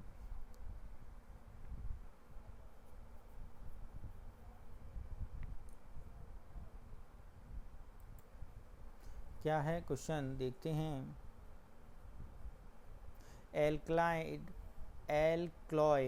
एल्कलॉइड कैफीन किस में मौजूद होता है? चाय में, कॉफ़ी में, चाय और कॉफ़ी दोनों में, या नींबू पानी में? तो यहाँ पर एल्कलॉइड एसिड के बारे में बात करें तो ये किस में है? चाय और कॉफ़ी दोनों में, यानी ऑप्शन सी हमारा क्या हो जाएगा? सही हो जाएगा। नेक्स्ट चलते हैं क्वेश्चन नंबर 58। एक वस्तु को 10 सेंटीमीटर फोकल लंबाई के अवतल दर्पण के सामने 20 सेंटीमीटर की दूरी पर रखा गया है। निर्मित प्रतिबिंब है वास्तविक और सीधा, आभासी और उल्टा। वास्तविक और उल्टा वस्तु के समान की दिशा में, और वास्तविक उल्टा और वस्तु के विपरीत दिशा में। तो यदि हम इसके बारे में बात करें तो ज़रा फॉर्मूला देख लें। वस्तु की प्रतिबिंब से दूरी कितनी, वस्तु की लेंथ से कितनी दूरी? 20 मीटर। फोकल लेंथ कितना है? 10 मीटर। तो दर्पण का सूत्र क्या होता है? 1/u + 1/v = 1/f। तो 1/-20 + 1/v निकालना ही है, 1/-10। तो इसे सॉल्व करेंगे तो आएगा -1/20। -1/20 का मतलब होता है वास्तविक, ठीक है, उल्टा और वस्तु के समान दिशा में, यानी ऑप्शन सी हमारा सही होगा। नेक्स्ट चलते हैं क्वेश्चन नंबर 59। अवतल लेंस द्वारा उत्पन्न आवर्धन क्या है? तो अवतल लेंस द्वारा उत्पन्न आवर्धन 1 से कम होता है। आवर्धन वास्तविक आकार का नहीं बल्कि स्पष्ट आकार का बड़ा कर रहा है। आवर्धन बराबर होता है प्रतिबिंब का आकार बटे वस्तु का आकार, ठीक है। तो 1 से अधिक होता है, 1 से कम होता है, तो ऑप्शन कौन सा होना चाहिए? 1 से कम, यानी ऑप्शन बी। नेक्स्ट चलते हैं क्वेश्चन नंबर 60 पर। किसी धुएं का सफ़ेद रंग किसके कारण होता है? धुएं का सफ़ेद रंग अगर हम बात करें तो धुएं का सफ़ेद रंग प्रकाश में एक घटना घटती है जिसको हम प्रकीर्णन कहते हैं, उसके कारण होता है। क्योंकि वायुमंडल में मौजूद धूल के कणों, पानी के अणुओं और गैसीय अणुओं के द्वारा प्रकाश में सभी दिशाओं में फैलना प्रकाश का प्रकीर्णन कहलाता है, यानी ऑप्शन जो है वो हमारा कौन सा होगा? सी होगा, ठीक है। नेक्स्ट चलते हैं क्वेश्चन नंबर 61 पर। आवृत्ति का सही क्रम क्या है? आवृत्ति का सही क्रम अगर हम बात करें तो आवृत्ति का सही क्रम होता है विबग्योर। क्या होता है? VIB, ऐसे समझो, VIBGOR। तो यानी हरा, लाल, नारंगी और इंडिगो, यानी ऑप्शन सी हमारा क्या हो जाएगा? सही हो जाएगा। ऑप्शन सी हमारा जो है वो सही हो जाएगा। नेक्स्ट चलते हैं क्वेश्चन नंबर 62 पर। 5D क्षमता का एक उत्तल लेंस और 10D क्षमता वाला एक अवतल लेंस को सीधा जोड़ दिया जाता है तो संयोजन की शक्ति कितनी होगी? तो संयोजन की शक्ति कितनी होगी इसके बारे में बताना है हमें। तो यहाँ पर यदि हम बात करें, उत्तल लेंस की क्षमता कितनी है? 5D, ऐसे समझो, उत्तल लेंस की क्षमता कितनी है? 5D। और अवतल लेंस की क्षमता कितनी है? 10D, ठीक है। अब इसको हमने जोड़ दिया, 5 - 10 = हो गया -5D। कितना हो गया? -5D। आप ऐसे समझो, माइनस ये होता है 5 + 10, और इस माइनस से ये माइनस का हो जाएगा, यानी 5 - 10 हो जाएगा। तो कितना हुआ? -5D, यानी ऑप्शन ए हमारा क्या हो जाएगा? सही हो जाएगा, संयोजन शक्ति, ठीक है। नेक्स्ट चलते हैं क्वेश्चन नंबर 63 पर।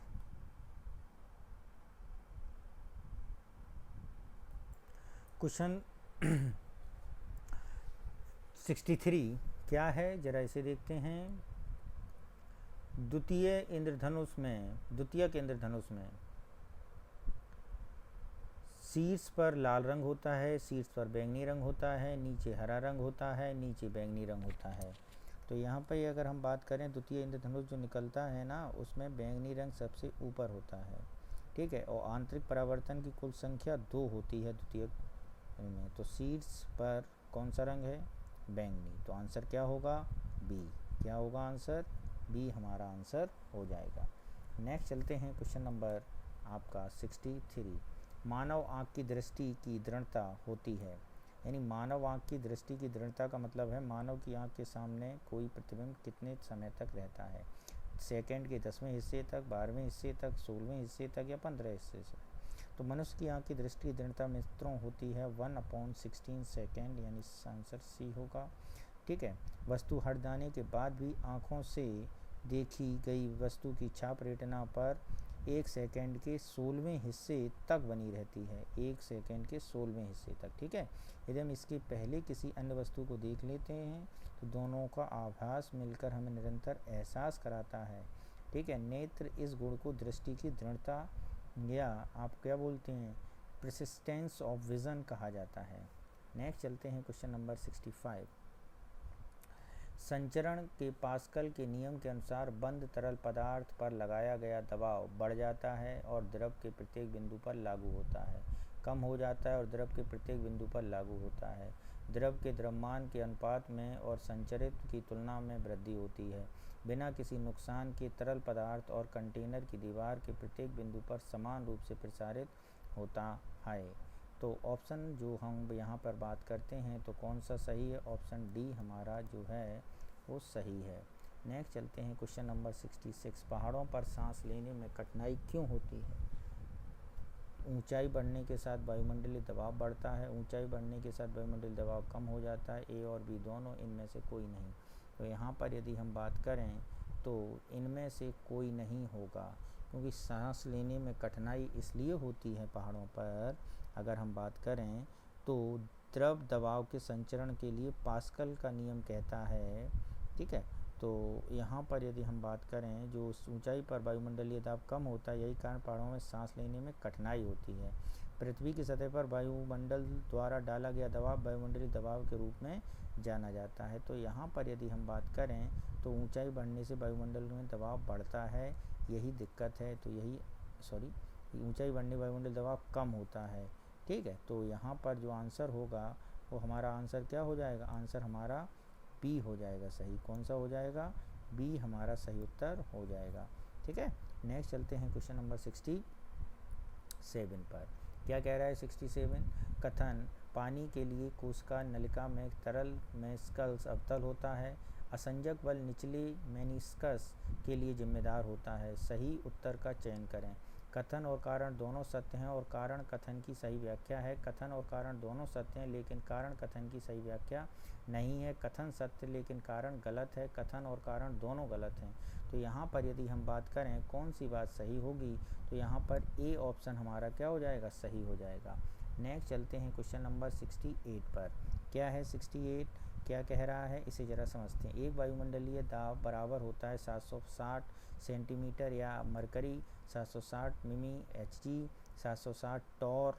ठीक है। तो यहाँ पर यदि हम बात करें जो ये वायुमंडलीय दाब बराबर होता है वो होता है 760 mm और 760 टॉर, यानी ऑप्शन डी हमारा सही हो जाएगा। ठीक है। पृथ्वी की सतह पर वायुमंडल द्वारा दिया गया दाब यही होता है। ओके। नेक्स्ट चलते हैं क्वेश्चन नंबर 16। निम्नलिखित घटनाओं पर विचार करें और उन्हें सबसे पहले से लेकर अंतिम गतिविधि तक सही कालक्रम में व्यवस्थित करें।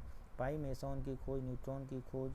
ठीक है। अगर हम यहाँ पे इलेक्ट्रॉन की खोज और प्रोटॉन की खोज, तो सबसे पहले अगर हम बात करते हैं जो पाई मेसोन की खोज के बारे में यदि हम बात करें तो पाई मेसोन की जो खोज की गई थी वो कब हुई थी? तो पाई मेसोन, जिसे पियोन के नाम से भी जाना जाता है, इसके अस्तित्व की भविष्यवाणी युकावा ने कब की थी? युकावा ने इसकी भविष्यवाणी 1934 में की थी।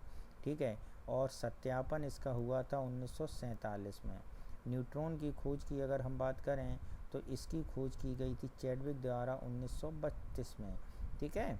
और यदि हम बात करें इलेक्ट्रॉन की खोज के बारे में तो इलेक्ट्रॉन जो 1897 में जे थॉमसन ने किया था इसकी खोज। ठीक है मित्रों। ईंट पर नच। और प्रोटॉन की खोज करें तो रदरफोर्ड द्वारा की गई थी 1920 में। तो कालक्रम अगर हम देखें 3 4 2 1 3 4 2 1, तो यहाँ पर कालक्रम साफ साफ दिख रहा है, सी आंसर। ठीक है, नेक्स्ट चलते हैं क्वेश्चन नंबर 70। स्थलीय वायु यानी लैंड ब्रीज चलती है दिन के समय, रात के समय, किसी भी समय, उपरोक्त में से कोई नहीं। स्थलीय वायु अगर आप जानते हो तो जो स्थल से समुद्र की ओर जो चलती है उसे स्थलीय वायु कहते हैं। समुद्री संवहन ऊष्मा स्थानांतरण का उदाहरण होता है। ठीक है, और ये वायु कहाँ चलेगी, जब समंदर से की ओर चलेगी ये वायु, यानी रात के समय चलेगी। ठीक है, तो कब चलेगी, रात के समय चलेगी। दिन के समय समंदर से और रात के समय धरती से। स्थलीय वायु ठंडी वायु जमीन से। ठीक है, नेक्स्ट चलते हैं क्वेश्चन नंबर 71। खिड़की के अंदर पानी की बूंदें किसका उदाहरण है, गलनांक का, निक्षेपण का, वाष्पीकरण का या संघनन का। तो ये खिड़की के अंदर अगर हम पानी की बूंदें देखते हैं तो मित्रों ये हैं आपके किसका, संघनन का, कंडेंसेशन का, यानी ऑप्शन डी हमारा इसका आंसर हो जाएगा। संघनन प्रक्रिया गैसीय अवस्था से तरल अवस्था में परिवर्तन होने को कहते हैं। सोन क्या है, सोन एक इकाई है। कथित प्रबलता, व्यक्तिपरक प्रबलता, ए और बी दोनों, उपरोक्त में से कोई नहीं। तो यहाँ पर यदि हम बात करें व्यक्तिपरक प्रबलता, सब्जेक्टिव लाउडनेस है, ये क्या है, सब्जेक्टिव लाउडनेस, यानी ऑप्शन बी हमारा सही होगा। ठीक है, क्या होगा, ऑप्शन बी हमारा सही होगा। सोन व्यक्तिपरकता प्रबलता की एक इकाई है। ध्वनि तीव्रता, व्यक्तिपरक, कोई भी ध्वनि एक व्यक्ति के लिए तेज हो सकती है लेकिन दूसरे के लिए व्यक्ति के लिए नहीं। अलग अलग तीव्रता की ध्वनि मापने के उद्देश्य से व्यक्तिपरक प्रबलता को सोन स्केल का उपयोग किया जाता है। ठीक है, सब्जेक्टिव लाउडनेस। नेक्स्ट चलते हैं क्वेश्चन नंबर 73। क्या कह रहा है, फोटोकेमिकल स्मॉग निम्न वायु प्रदूषण का एक प्रकार है, तब बनता है जब बाहर उत्सर्जन, औद्योगिक प्रक्रियाओं और अन्य स्रोत से प्रदूषक सूर्य के प्रकाश के साथ प्रतिक्रिया करते हैं। फोटोकेमिकल स्मॉग के बारे में निम्नलिखित में से कौन सा कथन सही है। तो इसमें से अगर हम बात करें, आँखों से जलन पैदा करना, रबड़ के फटने के लिए की ओर ले जाना, यह पौधों के जमीन की काफ़ी नुकसान पहुंचाता है। तो यहाँ पर यदि हम बात करें, ये जो बातें हैं ये सारी की सारी सही हैं, ऑप्शन ए हमारा सही हो जाएगा। नेक्स्ट चलते हैं क्वेश्चन नंबर 74। यह घटना जिसमें उत्पन्न ध्वनि परावर्तन के कारण पुनः सुनाई देती है कहलाती है ध्वनि उच्छाल, मृग तृष्णा, प्रतिध्वनि या व्यतिकरण। तो ध्वनि दोबारा से सुनाई देती है। यदि हम इस पर बात करें तो ये बात होगी कौन सी सही, तो ये होगी ऑप्शन सी, प्रतिध्वनि, यानी C is the right answer. Next चलते हैं क्वेश्चन नंबर 75। क्या है, जेनर डायोड एक अर्धचालक डायोड है जिसका उपयोग वोल्टेज के विनियमित करने के लिए किया जाता है। जेनर डायोड एक अर्धचालक डायोड है। तो विद्युत धारा रेगुलेटर, वोल्टेज रेगुलेटर, प्रतिरोध रेगुलेटर, उपयोग में से कोई नहीं। तो ये बेसिकली मित्रों होता है वोल्टेज रेगुलेटर, यानी ऑप्शन बी हमारा सही हो जाएगा। नेक्स्ट चलते हैं क्वेश्चन नंबर 76। क्या कह रहा है 76, इलेक्ट्रॉन की धारा को इस रूप में जाना जाता है, अल्फा कण, विद्युत चुंबकीय तरंग, कैथोड करण या एनोड करण। तो यहाँ पर यदि हम बात करें तो ये कौन सा सही होगा, तो ये होगा कैथोड किरण, यानी ऑप्शन सी हमारा सही हो जाएगा। नेक्स्ट चलते हैं क्वेश्चन नंबर 77। क्या है 77, निम्नलिखित तत्वों में से किसमें सबसे अधिक ऋणात्मक इलेक्ट्रॉन लाभ इंथैल्पी है। फ्लोरीन में, क्लोरीन में, फास्फोरस में, सल्फर में। रेलवे ट्रैक्स की तो यहाँ पर यदि हम बात करें सबसे ज़्यादा जो होती है वो होती है क्लोरीन में, यानी ऑप्शन बी हमारा सही होगा। क्लोरीन में सबसे अधिक ऋणात्मक इलेक्ट्रॉन लाभ एथेंसी होती है। यहाँ इसका कारण बताया गया है कि ठीक है, फ्लोरीन में एक छोटा परमाणु है और इससे पहले भीड़भाड़ वाले बैलेंस सेल में एक इलेक्ट्रॉन जोड़ने की प्रक्रिया में इस सूची में अन्य तत्वों की तुलना में थोड़ा कम अनुकूल हो जाती है। नेक्स्ट है क्वेश्चन नंबर 78। रेलवे ट्रैक की मरम्मत के लिए की जाने वाली थर्मिट प्रक्रिया में कौन सा अपचायक है। आयरन ऑक्साइड, एल्युमिनियम धातु, एल्युमिनियम ऑक्साइड, आयरन ऑक्साइड या आयरन धातु। तो यहाँ पर यदि हम बात करें तो कौन सा है ये, तो ये है एल्युमिनियम धातु, यानी ऑप्शन बी हमारा सही होगा। नेक्स्ट चलते हैं क्वेश्चन नंबर 79। क्या कह रहा है 79, रदरफोर्ड किसकी खोज की थी, तो ईंट पर नच। तो यहाँ पर यदि हम बात करते हैं ड्यूटेरियम की, न्यूट्रॉन की, नाभिक की या इलेक्ट्रॉन की, तो रदरफोर्ड ने बेसिकली की थी नाभिक की, न्यूक्लियस की। नेक्स्ट चलते हैं क्वेश्चन नंबर 80 क्या है 80 में, देखते हैं विभिन्न विद्युत चुंबकीय विकिरणों की तरंग दैर्ध्य का सही क्रम, अल्ट्रावायलेट रे, एक्सरे, पाई गामा रे, रेडियो तरंग है। तो यदि हम यहाँ पर बात करें तो विद्युत चुंबकीय तरंग दैर्ध्य क्रम की अगर हम बात करें तो ये है गामा, और गामा के बाद यदि हम बात करें ज़्यादा एक्स, उसके बाद अल्ट्रावायलेट, उसके बाद दृश्य प्रकाश, ठीक है, दृश्य प्रकाश, और उसके बाद इंफ्रारेड, ठीक है, और उसके बाद माइक्रोवेव, और उसके बाद रेडियो तरंगें, ठीक है। तो यहाँ पर यदि हम बात करें कौन सा आंसर सही होगा, तो ये आंसर जो है वो सही होगा, ऑप्शन बी हमारा सही होगा, यानी B is the right answer. Next चलते हैं क्वेश्चन नंबर 81 पर। साबुन मिसेल के संबंध में निम्नलिखित कथनों पर विचार कीजिए। साबुन के अणुओं की संरचना हाइड्रोफिलिक सिर से होती है जो पानी की ओर आकर्षित होता है, और एक हाइड्रोफोबिक पूंछ जो पानी को विकर्षित करती है, जिसके कारण साबुन पानी की सतह पर संरेखित हो जाता है और पूंछ उभरी हुई होती है। जलीय घोल में साबुन के अणु मिसेल बनाते हैं, जहां हाइड्रोफोबिया पंच अंदर की ओर होती है जो उन्हें पानी से बचाती है, और हाइड्रोफिलिक सिर पानी के साथ बातचीत करने के बाहर की ओर होते हैं। मिसेल का निर्माण साबुन और हाइड्रोफोबिक कोर के भीतर तेलीय गंदगी को फंसाने की क्षमता बनाता है, और साबुन को धो दिया जाता है तो धुली हुई सतह प्रभावी ढंग से हटा दी जाती है। तो यहाँ पर यदि हम देखें कौन सी बात सही है, तो ये जो साबुन से जो कपड़े साफ़ होते हैं उसके संबंध में जो ये सारी बातें की गई हैं वो पूरी की पूरी सही हैं, तो आंसर डी हमारा सही होगा। नेक्स्ट चलते हैं क्वेश्चन नंबर 82। निम्नलिखित युग्मों पर विचार करें। क्विक लाइम सीमेंट का निर्माण, स्लैक्ट लाइम सफ़ेदी, प्लास्टर ऑफ पेरिस कास्ट बनाना। तो यहाँ पर यदि हम बात करें तो कौन सा ऑप्शन सही है, तो ये तीनों युग्म बिल्कुल सही सुमेलित हैं, यानी आंसर सी हमारा सही होगा। नेक्स्ट चलते हैं क्वेश्चन नंबर 83 पर। क्या है निम्नलिखित कथनों पर सही नहीं है। उदासीन परमाणुओं में प्रोटॉन और इलेक्ट्रॉन की संख्या बराबर होती है। धनायन प्रोटॉन की संख्या इलेक्ट्रॉन से अधिक होती है। ऋणायन इलेक्ट्रॉनों की संख्या प्रोटॉन से अधिक होती है। धनायन बनाने में उदासीन परमाणु के प्रोटॉन प्राप्त होते हैं। तो यहाँ पर यदि हम बात करें तो जो धनावेश या ऋणावेश वाले आयन बनाने के लिए केवल इलेक्ट्रॉन का स्थानांतरण होता है। जब कोई उदासीन परमाणु इलेक्ट्रॉन खोता है तो धनात्मक और लेता है तो ऋणात्मक हो जाता है। तो यहाँ पर यदि हम आंसर देखें तो क्या होगा, बनाने के लिए उदासीन परमाणु प्रोटॉन प्राप्त करता है, ऑप्शन डी हमारा गलत है, बाकी सारी बातें सही हैं, यानी आंसर डी होगा। नेक्स्ट चलते हैं क्वेश्चन नंबर 84। कण के प्रतिकण होता है। क्या होता है कण का प्रतिकण? कण का प्रतिकण आवेश और प्रकृति में विपरीत होता है और चुंबकीय आघूर्ण विपरीत होता है, ठीक है। तो यहाँ पर यदि हम बात करें विपरीत आवेश होता है सही, या विपरीत चुंबकीय आघूर्ण होता है ये भी सही, तो ऑप्शन कौन सा होगा, सी ऑप्शन सही होगा।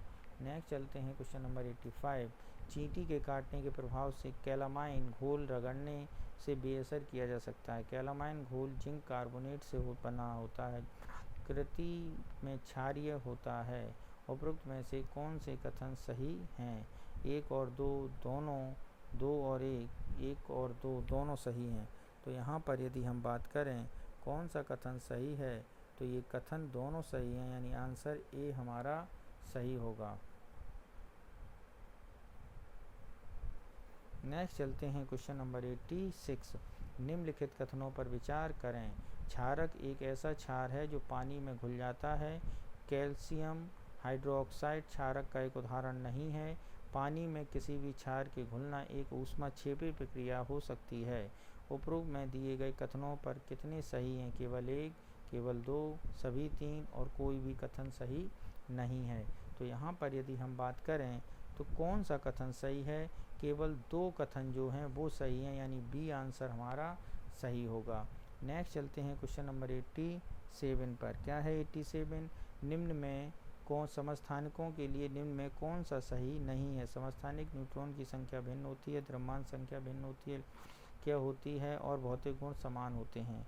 तो यहाँ पर यदि हम बात करें तो ये बात क्या सी गलत है, इनके भौतिक गुण समान होते हैं, ये बात गलत है। बाकी ये सारी बातें सही हैं। तो ऑप्शन आंसर क्या होगा? डी हमारा आंसर हो जाएगा। नेक्स्ट चलते हैं क्वेश्चन नंबर 80।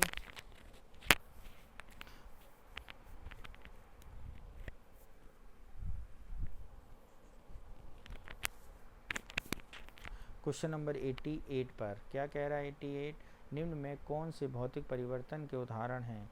कांच की नली तोड़ना, केक पकाना, लोहे की छड़ में जंग लगना। कौन सा भौतिक परिवर्तन, यानी अवस्था चेंज होना, ठोस से गैस, गैस से द्रव, द्रव से ठोस, इस तरह की अवस्था का जब परिवर्तन होता है तो उसे फिजिकल परिवर्तन कहा जाता है। कांच की नली को तोड़ना, केक पकाना, लोहे की छड़ में जंग लगना, अंडे का तलना। तो अवस्था परिवर्तन हो रहा हो तो देख लो कौन से में अवस्था परिवर्तन हो रहा है। तो कांच की नली जो तोड़ दी जाती है, ठीक है, वो ही आपकी उसका भौतिक परिवर्तन, कांच की नली टूटना भौतिक परिवर्तन का उदाहरण है। परिवर्तन में कोई नया पदार्थ नहीं बनता, जो आमतौर पर प्रतिवर्ती होता है भौतिक परिवर्तन कहलाते हैं। केक का पकाना रासायनिक है, ठीक है, और बेकिंग सोडा अपघटन से कार्बन डाइऑक्साइड गैस निकलती है। लोहे में जंग लगना रासायनिक है, लोहा ऑक्सीजन को आकर्षित और आधा रासायनिक जो जंग हो जाता है, और अंडे को तलना रासायनिक परिवर्तन है। तो कौन सा इसमें सही है? ऑप्शन ए हमारा सही होगा। नेक्स्ट चलते हैं क्वेश्चन नंबर 89। हाइड्रोजन को भविष्य के लिए स्वच्छ ऑटोमोबाइल ईंधन माना जाता है। हाइड्रोजन ब्रह्मांड में सबसे प्रचुर है। यह कथन सही है या गलत, ये बताना है। तो यहाँ पर यदि हम देखें कथन 1 और 2 जो दोनों हैं वो सही हैं, लेकिन एक की दूसरा व्याख्या नहीं कर रहा। तो ऑप्शन कौन सा हो जाएगा? बी हमारा उत्तर हो जाएगा। नेक्स्ट चलते हैं क्वेश्चन नंबर 90। निम्नलिखित कथनों पर विचार करें। जब वर्षा का जल pH 6 से 7 की सीमा में होता है तो इसे अम्लीय वर्षा कहते हैं। जब मुंह का pH मान 7 से अधिक होता है तो दांत का इनेमल खराब होने लगता है। अम्लीय परिस्थितियों में किसान मिट्टी को बिना चूने से उपचारित करते हैं, ठीक है। तो यहाँ पर यदि हम बात करें कौन सा ऑप्शन सही होगा, तो केवल कौन सा कथन सही है? pH मान 7 से सीमा है और इसे अम्लीय वर्षा कहते हैं।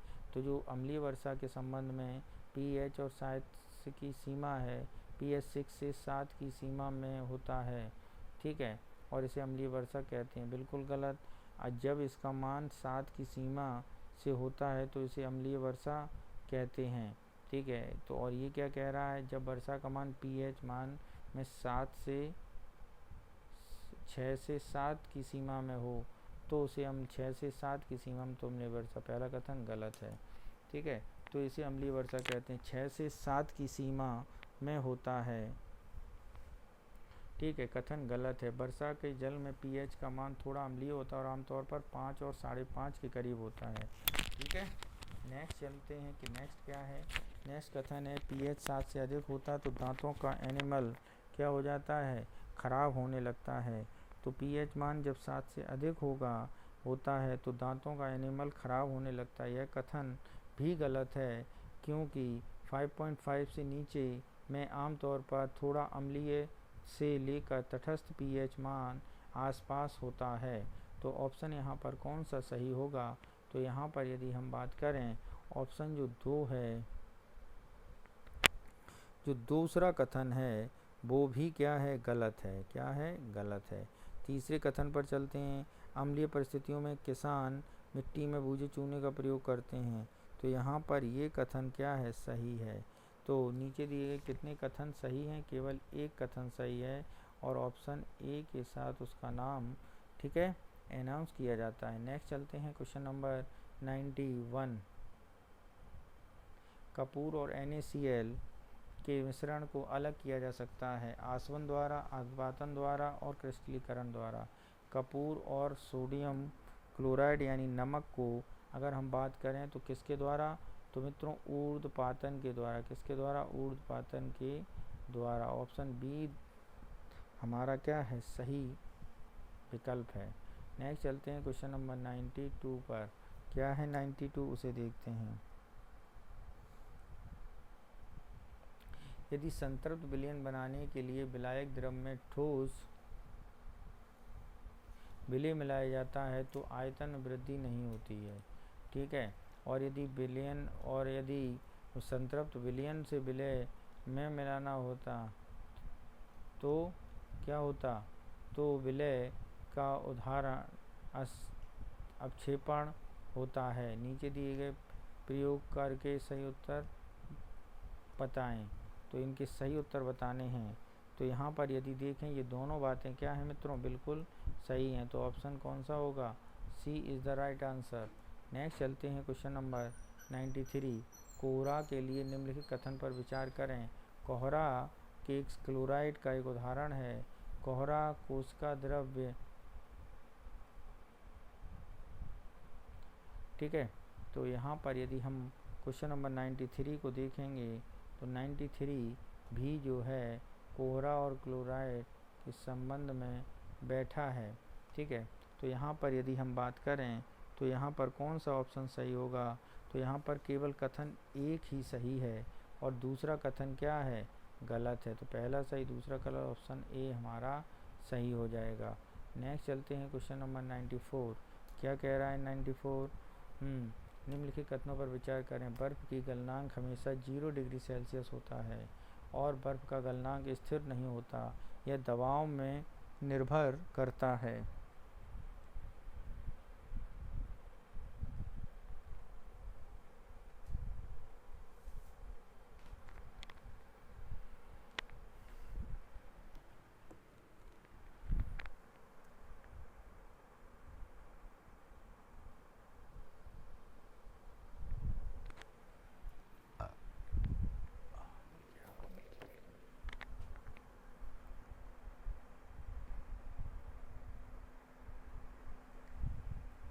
तो क्वेश्चन नंबर 94 क्या है, बर्फ़ का गलनांक 0 डिग्री होता है, बर्फ़ का गलनांक स्थिर नहीं होता है, दबाव पर निर्भर करता है। तो ये दोनों बातों में अगर हम बात करें तो हमेशा 0 डिग्री नहीं होता, ये बात क्या है, गलत है, ठीक है।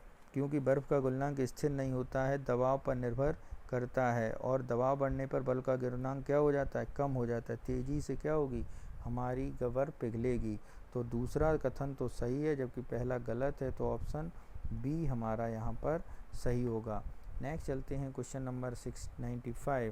क्या कह रहा है, मधुमक्खी के डंक से निकलने वाला अम्ल HCl शुक्र को वायुमंडल सल्फ्यूरिक अम्ल एंटासिड मेथनोइक अम्ल उपयुक्त युग्मों में से कितने युग्म सही सुमेलित हैं। केवल एक युग्म सही सुमेलित है, 2 युग्म सही सुमेलित हैं, तीनों युग्म सही हैं, कोई भी युग्म सही नहीं है। तो यहाँ पर यदि हम बात करें कौन सा ऑप्शन सही है, तो ऑप्शन ए हमारा सही होगा। तो option A is the right answer. एक युग्म सही है, डंक लगने से जो होता है तो शुक्र का वायुमंडल सल्फ्यूरिक अम्ल है, क्या यही कथन हमारा सही है। बाकी सॉरी ये दूसरा, ठीक है। तीसरा एंटासिड मेथनोइक एसिड, तो ये उधर है, ठीक है। मधुमक्खी के डंक में मधुमक्खी के डंक से निकलने वाला अम्ल HCl, डंक से निकलने वाला अम्ल HCl है, ठीक है। शुक्र में कौन सी गैस है, सल्फ्यूरिक अम्ल है, ठीक है, ठीक।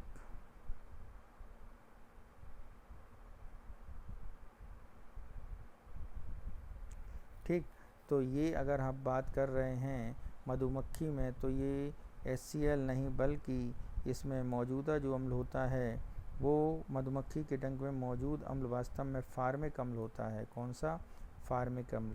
एंटासिड के बारे में बात करें तो मेथनोइक अम्ल पेट के अम्ल को बेअसर करने के लिए एंटासिड का प्रयोग किया जाता है और यह मेथनोइक अम्ल ही वह अम्ल है जो मधुमक्खी के डंक में बेअसर करना चाहते हैं, न कि एंटासिड पाने के लिए, ठीक है। तो 2 गलत हैं, ओनली दूसरा सही है, पहला और तीसरा गलत है, ठीक है। नेक्स्ट चलते हैं क्वेश्चन नंबर 96।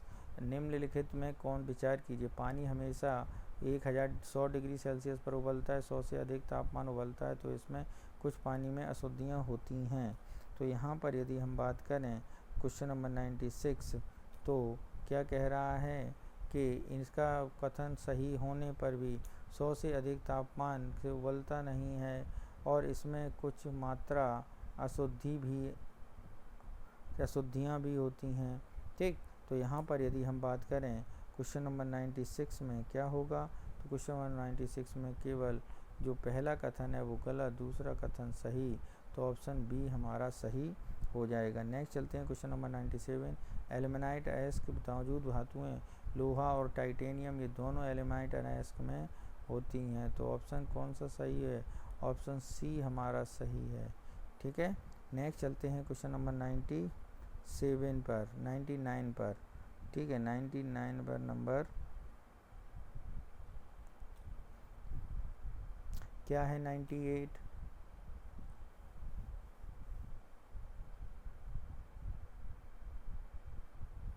निम्नलिखित में से कौन सा कथन गलत है। सोडियम धातु बोरेक्स में मौजूद है, सही है। ठीक है, सोडियम धातु बोरेक्स में ही मौजूद है। एल्युमिनियम धातु बॉक्साइड में मौजूद है, ये भी बात सही है। पिंच ब्लेड थोरियम का अयस्क, ये बात गलत है। सी हमारा क्या हो जाएगा, गलत हो जाएगा। ठीक है, और हमें शायद गलत ही ढूंढना था।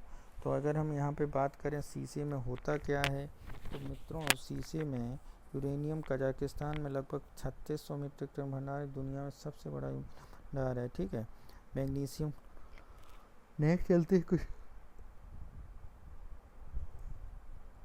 नेक्स्ट क्वेश्चन है 99। क्या है, सोना और प्लेटिनम में कम रासायनिक प्रतिक्रियाशीलता वाली धातुएं तथा प्रतिक्रिया करके ऑक्सीजन, कार्बोनेट और सल्फर जैसे अन्य तत्वों के साथ प्रक्रिया करके यौगिक नहीं बनाता। ठीक है, तो यहाँ पर यदि हम बात करते हैं कौन सा जोड़ा पृथ्वी से मुक्त अवस्था में पाए जाते हैं, तो सोना और प्लेटिनम, ऑप्शन कौन सा सही है, ऑप्शन डी हमारा जो है सही है। नेक्स्ट चलते हैं क्वेश्चन नंबर 100। कपड़े को प्रेस करने के लिए इलेक्ट्रॉनिक आयरन का माइका का उपयोग किया जाता है, इसका क्या निम्नलिखित में विचार करें। माइका बिजली का अच्छा सुचालक है। ठीक है, दूसरा माइका ऊष्मा का अच्छा सुचालक है, तो ऊष्मा बिजली का अच्छा सुचालक है, ये बात गलत है। ऊष्मा का अच्छा सुचालक है, ये बात सही है। ऑप्शन बी हमारा सही हो जाएगा। जो गर्म हो जाता है वो देर में ठंडा होता है, यही गुण उसको अच्छी प्रेस की कैटेगरी में रखते हैं।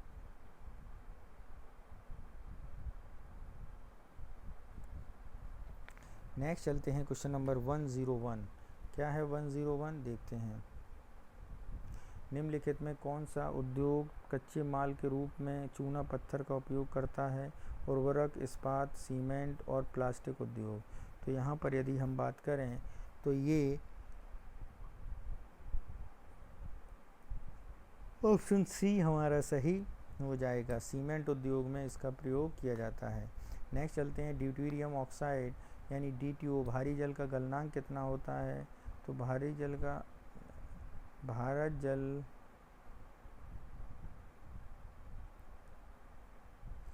ठीक है,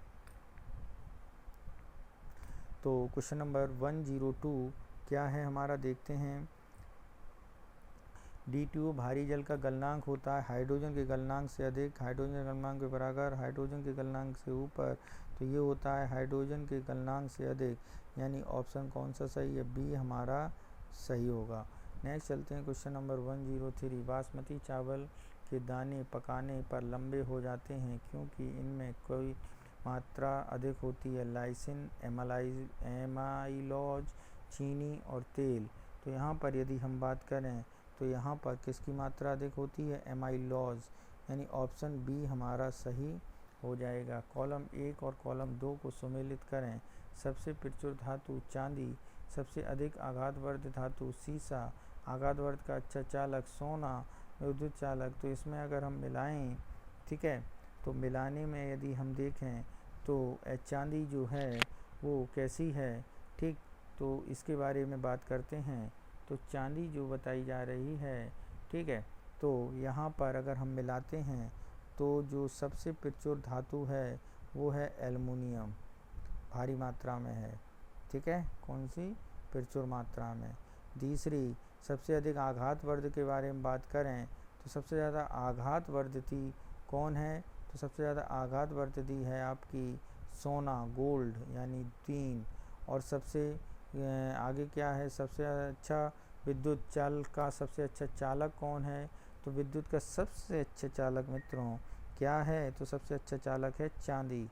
क्या है मित्रों, चांदी। सबसे प्रचुर एल्युमिनियम और सबसे अच्छा चालक चांदी है, यानी पहला। नेक्स्ट चलते हैं,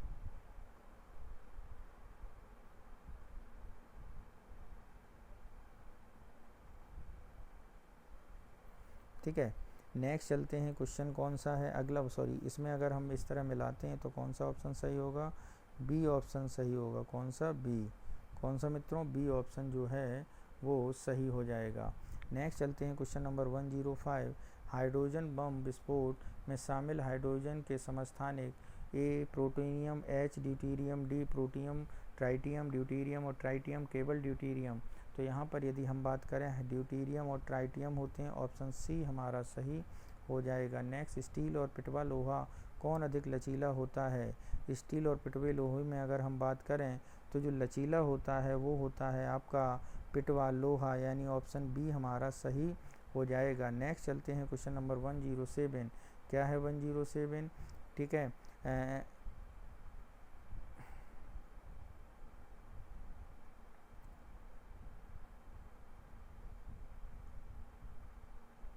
लोहे में जंग लगने से निम्नलिखित में क्या होगा, जंग लगने के कारण नमूने का वजन बढ़ जाएगा, ठीक है। दूसरा, जंग खारे पानी में लोहे की जंग लगने की प्रतिक्रिया शुद्ध पानी की तुलना में तेज़ी से होती है। स्टील की में जंग लगने से प्रक्रिया लोहे की तुलना में तेज़ होती है। गैल्वनाइज लोहे शुद्ध लोहे की तुलना में तेज़ी से जंग लगता है, नहीं, इसमें देर में जंग लगता है। बाकी ये कथन क्या है, तीनों सही हैं, तो ऑप्शन क्या होना चाहिए, डी होना चाहिए। नेक्स्ट चलते हैं, क्वेश्चन नंबर 108, हीरे और ग्रेफाइट में ऊष्मागतिकी के हिसाब से अधिक स्थिर कौन है। हीरे और ग्रेफाइट में ऊष्मागतिकी के हिसाब से सबसे अच्छा स्थिर है ऑप्शन बी। नेक्स्ट चलते हैं, क्वेश्चन नंबर 109, क्या है 109, क्या कह रहा है, कार्बन और हीरे से भी कठोर है। कार्बन नामक कार्बन का एक नया चरण हीरे से 40 डिग्री से भी अधिक कठोर पाया गया है। यह चरण अनार और कार्बन के नैनो पिघलने से है। तो यहाँ पर यदि हम बात करें तो जो डी ऑप्शन है वो सही होगा। नेक्स्ट चलते हैं, क्वेश्चन नंबर 110, क्या कह रहा है 110, इसे देखते हैं। परमाणु मॉडल के बारे में विचार करें। रदरफोर्ड के मॉडल परमाणु में केंद्रीय नाभिक में रूप में वर्णित किया जाता है, इसके चारों ओर इलेक्ट्रॉन करते हैं, लेकिन नहीं बताता इलेक्ट्रॉन नाभिक में क्यों नहीं गिरते। बोहर मॉडल में परमाणुओं की स्थिरता और समझाने के लिए परिमाणित इलेक्ट्रॉन कक्षाओं की शुरुआत की ओर सभी परमाणु प्रणालियों के लिए प्रभावी था। श्रोडिंगर मॉडल इलेक्ट्रॉन के वितरण को विस्तृत करने के लिए क्वांटम संख्याओं का उपयोग करता है और यह एकल इलेक्ट्रॉन और बहु इलेक्ट्रॉन की दोनों प्रणालियों पर लागू है। तो कौन सा कथन यहाँ पर सही होगा, तो यहाँ पर कथन जो पहला है और तीसरा सही है, दूसरा कथन गलत है, तो ऑप्शन ए हमारा सही हो जाएगा। नेक्स्ट चलते हैं, क्वेश्चन नंबर 111, क्या है 111, दुनिया में किस प्रकार का कोयला सबसे अधिक मात्रा में है। Lignite, anthracite, bituminous. तो सबसे ज़्यादा जो है वो बिटुमिनस है। नेक्स्ट चलते हैं, question number 112, touch screen fast charging battery carbon के किस एलोट्रोप का उपयोग किया जाता है। ग्रेफाइट, ग्राफीन, यू कार्बन और उपरोक्त में से कोई नहीं। तो यहाँ पर यदि हम बात करें तो कौन करता है, तो ये करता है ग्राफीन, ऑप्शन बी हमारा सही होगा। नेक्स्ट चलते हैं, क्वेश्चन नंबर 113, पानी की अस्थायी कठोरता किसकी उपस्थिति के कारण होती है। मैग्नीशियम, कैल्शियम क्लोराइड, सल्फेट, नमक, कैल्शियम बाइकार्बोनेट, सोडियम क्लोराइड और potassium chloride, sodium chloride, potassium iodide. तो यहाँ पर यदि हम बात करें तो कौन सा ऑप्शन सही होगा, तो यहाँ पर ऑप्शन सही होगा हमारा option B is the right answer. Next चलते हैं, क्वेश्चन नंबर 14 पर, क्या है 14 है, निम्नलिखित में कौन सी धातु स्टेनलेस स्टील में एक आवश्यक घटक नहीं है। लोहा, निकेल, क्रोमियम और टीन। तो यहाँ पर यदि हम बात करें तो कौन सी नहीं है, टीन नहीं है, ऑप्शन डी हमारा सही होगा। नेक्स्ट चलते हैं, क्वेश्चन नंबर 115, क्या कह रहा है क्वेश्चन नंबर 115, गर्मियों में के दौरान मछली और अन्य जलीय जानवरों को जीवित रहना मुश्किल हो जाता है। क्यों? पानी में उच्च तापमान, सूर्य प्रकाश की उच्च तीव्रता के कारण पानी में ऑक्सीजन कम घुलने का कोई नहीं। तो यहाँ पर सबसे सटीक उत्तर होगा ऑक्सीजन की कम घुलने के कारण, ऑप्शन सी हमारा सही है। नेक्स्ट चलते हैं क्वेश्चन नंबर 116। निम्नलिखित में कौन सा विटामिन वसा में घुलनशील है? यानी वसा में घुलनशील सी और जो है वो विटामिन छोड़ दो, ठीक है। और अगर हम बात करें यहाँ पे जो आपका अघुलनशील जो विटामिन्स हैं तो ही वो कौन से होंगे? वो KEDA होंगे जो अध्रुवीय हैं। और ये वसा और बेंजीन डीजल में घुलनशील हैं जो अध्रुवीय होती हैं, इसलिए वसा में केवल अध्रुवीय विटामिन ही, ठीक है, घुल सकते हैं। तो अगर हम यहाँ पर देखें तो ये है KEDA, यानी ऑप्शन जो है बी हमारा सही उत्तर होगा। नेक्स्ट चलते हैं क्वेश्चन नंबर 117। निम्न में कौन सा मिश्रण आसवन द्वारा अलग नहीं होता है? मेथनॉल, एथेनॉल, समुद्री और पानी के एथेनॉल। तो यहाँ पर यदि हम बात करें तो कौन सा ऑप्शन सही होगा? तो ये ऑप्शन सही होगा, ऑप्शन डी। नेक्स्ट चलते हैं क्वेश्चन नंबर 118। हेनरी के नियम निम्नलिखित में से किस कथन से संबंधित है? इसमें कहा गया है किसी तरल में गैस घुलनशीलता के तापमान सीधे अनुपातिक होती है, और कहा गया है कि किसी तरल में गैस की घुलनशीलता तरल के ऊपर गैस की आंशिक दबाव सीधे अनुपातिक होती है। इसमें कहा गया है कि तरल के ऊपर गैस का दबाव बढ़ने के साथ तरल में और गैस में घुलनशीलता कम हो जाती है। इसमें कहा गया है किसी भी तरल की गैस में घुलनशीलता तरल की मात्रा के व्युत्क्रमानुपाती होती है। तो यहाँ पर यदि हम बात करें कौन सा ऑप्शन सही है, तो यहाँ पर ऑप्शन बी हमारा सही उत्तर होगा। नेक्स्ट चलते हैं क्वेश्चन नंबर 119। क्या है? फोटोकेमिकल स्मोक आमतौर पर क्या नहीं होता है? क्लोरोफ्लोरोकार्बन, प्रॉक्सी एसिटाइलाइल और ओजोन या एक्रोलिन। तो यहाँ पर यदि हम बात करें तो क्या नहीं होता है, तो उसमें क्लोरोफ्लोरोकार्बन नहीं होता है, ऑप्शन ए हमारा सही है। नेक्स्ट चलते हैं। निम्नलिखित में से कौन सा कथन सही नहीं है? स्वच्छ जल BOD का मान 5 ppm है। पीने का पानी pH 5.5 से 9.5 के बीच होना चाहिए। कार्बन, सल्फर, नाइट्रोजन ऑक्साइड वायु प्रदूषक है। अपशिष्ट घुलने से पानी में घुली ऑक्सीजन की मात्रा बढ़ जाती है। तो यहाँ पर यदि हम बात करें तो ऑप्शन जो डी दिया गया है वो ही सबसे सही उत्तर है। नेक्स्ट चलते हैं क्वेश्चन नंबर 121। क्या कह रहा है 121? कार्बन मोनोऑक्साइड के लिए निम्नलिखित में कौन सा कथन गलत है? यह कार्बन के अधूरे दहन के कारण उत्पन्न होता है। कार्बोक्सी हीमोग्लोबिन या ऑक्सी हीमोग्लोबिन की तुलना में कम स्थिर होता है। यह रक्त की ऑक्सीजन ले जाने की क्षमता को कम करता है। कार्बन मोनोऑक्साइड कार्बन डाइऑक्साइड की तुलना में अधिक विषैला होता है। तो यहाँ पर यदि हम बात करें तो कौन सा ऑप्शन सही है? बी ऑप्शन हमारा सही होगा। नेक्स्ट चलते हैं क्वेश्चन नंबर 122। DDT नाइट्रोजन युक्त कीटनाशक, बायोडिग्रेडेबल प्रदूषक, गैर बायोडिग्रेडेबल प्रदूषक, एंटीबायोटिक। तो यहाँ पर यदि हम बात करें तो ये कौन सा ऑप्शन सही होगा? तो ये होंगे गैर बायोडिग्रेडेबल प्रदूषक, यानी ऑप्शन सी हमारा जो है वो सही हो जाएगा। नेक्स्ट चलते हैं क्वेश्चन नंबर 123।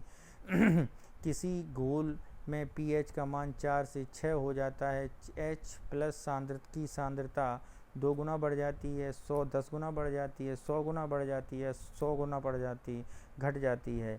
तो यहाँ पर यदि हम बात करें तो ये 100 गुना घट जाती है, यानी ऑप्शन डी हमारा सही होगा। जब विलयन का pH मान 4 से 6 होता है तो हाइड्रोजन की सांद्रता 100 गुना कम हो जाती है। ठीक है, ठीक है। नेक्स्ट चलते हैं 124। दूध एक कोलाइडल प्रणाली है जिसमें पानी, वसा और निक्षेपित हो जाता है। वसा पानी में निक्षेपित हो जाता है, वसा पानी में घुल जाता है, इनमें से कोई नहीं। तो दूध के बारे में यदि हम बात करें तो वसा और पानी में निक्षेपित हो जाता है, ऑप्शन बी हमारा सही है। नेक्स्ट चलते हैं क्वेश्चन नंबर 125। नल का पानी आसुत जल और समुद्री जल के एक गिलास को जमने तक ठंडा किया जाता है। जिस क्रम में सबसे पहले जमेंगे वह हैं नल का पानी, औसत जल और समुद्री जल। आसुत जल, समुद्री जल, पानी जल, नल का पानी, समुद्री जल, नल का पानी, आसुत जल, जल का पानी और समुद्री जल। तो यहाँ पर यदि हम बात करें कौन सी बात सही होगी, तो यहाँ पर जो बात सही होगी वो होगी ऑप्शन डी हमारा सही उत्तर होगा। नेक्स्ट चलते हैं क्वेश्चन नंबर 126। धातुएं अच्छी चालक होती हैं क्योंकि अणु बहुत स्वतंत्र रूप से टकराते हैं, उनकी सतह इलेक्ट्रॉन होता है, उनमें मुक्त इलेक्ट्रॉन होते हैं, अणु एक दूसरे के बहुत करीब होते हैं। तो यहाँ पर यदि हम बात करें कौन सी बात सही होगी, तो यहाँ पर ऑप्शन सी हमारा सही होगा। नेक्स्ट चलते हैं क्वेश्चन नंबर 1 to 7। निम्नलिखित में कौन मानव गुर्दे की पथरी के निर्माण के लिए जिम्मेदार है?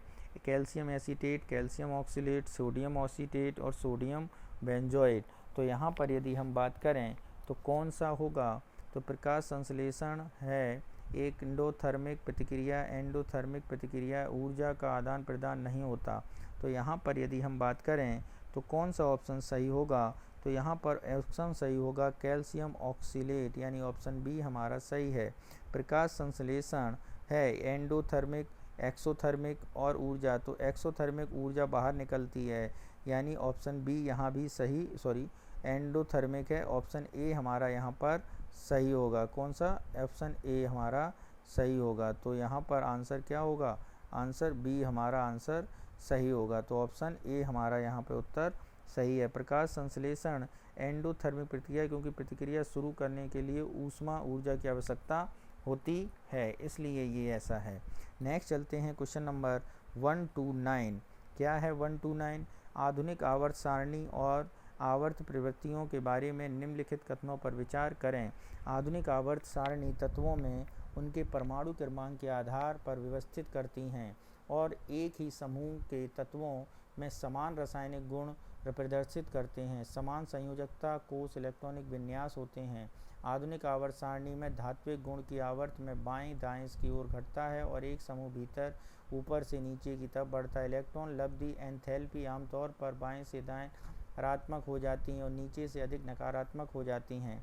तो यहाँ पर यदि हम बात करें तो ऑप्शन ए और 2 सही हैं, तीसरा गलत है, यानी ए आंसर हमारा सही होगा। नेक्स्ट चलते हैं क्वेश्चन नंबर 130। क्या है 130? उत्प्रेरक के बारे में कौन सा कथन सत्य है? हमेशा प्रतिक्रिया गति बढ़ाता है, ऐसा भी नहीं है, गति कम भी करता है। तो प्रतिक्रिया की गति और कम या ज़्यादा कर सकता है, यानी सी हमारा सही उत्तर होगा। नेक्स्ट चलते हैं क्वेश्चन नंबर 131। लंबे समय तक हवा के संपर्क में रहने पर चांदी की धातु काली हो जाती है, क्या कारण है? क्योंकि सिल्वर धातु वायुमंडल में मौजूद सल्फर के साथ प्रतिक्रिया करता है और Ag2S बनाता है, यानी ऑप्शन बी हमारा सही हो जाएगा। नेक्स्ट चलते हैं क्वेश्चन नंबर 132। रेयॉन वास्तव में सिंथेटिक फाइबर नहीं माना जाता, क्यों? यह प्राकृतिक रेशम जैसा दिखता है। लकड़ी के गूदे प्राकृतिक कपास से तैयार किया जाता है। कई रंगों के रंगा होता है, कोई नहीं। तो यहाँ पर यदि हम बात करें, यह लकड़ी के गूदे से तैयार किया जाता है, इसलिए सिंथेटिक फाइबर नहीं माना जाता। आधुनिक गिटार के तार किस बहुलक से बने होते हैं? उच्च वाल्केनाइज्ड रबड़, उच्च क्रॉस लिंक बॉन्ड वाले बेकेलाइट, नायलॉन और पॉलिस्टर।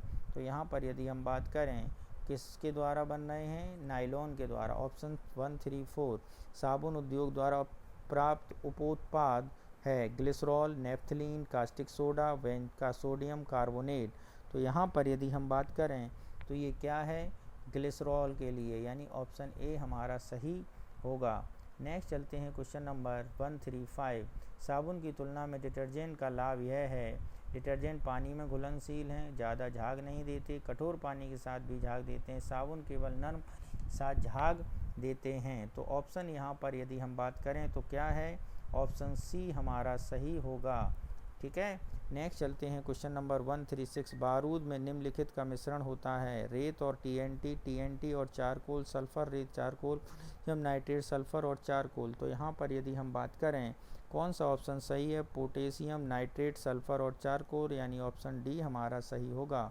नेक्स्ट चलते हैं क्वेश्चन नंबर 137। माउथ वॉश और टूथ वेस्ट में एंटीसेप्टिक के रूप में किसका उपयोग होता है? Sodium chloride, borax, saltpetre या हाइड्रोजन पेरोक्साइड। तो किसका प्रयोग होता है? तो मित्रों इसमें प्रयोग किसका होता है? इसमें प्रयोग होता है सोडियम क्लोराइड, NaCl, यानी ऑप्शन ए। नेक्स्ट चलते हैं क्वेश्चन नंबर 138। बादल एक कोलाइड परिक्षेपण है। पानी के परिक्षेपण के माध्यम से कोहरा, पानी के निक्षेपण के माध्यम से ठोस बर्फ, पानी के परिक्षेपण के माध्यम से हवा, हवा के निक्षेपण के माध्यम से पानी की बूंदें। तो यहाँ पर यदि हम बात करें तो कौन सी बात सही है? तो ऑप्शन डी हमारा सही होगा। नेक्स्ट चलते हैं क्वेश्चन नंबर 139। पाइरेहेलियोमीटर का उपयोग मापने में किया जाता है? सन स्पॉट, सौर विकिरण, वायु तापमान, पौधों का तापमान।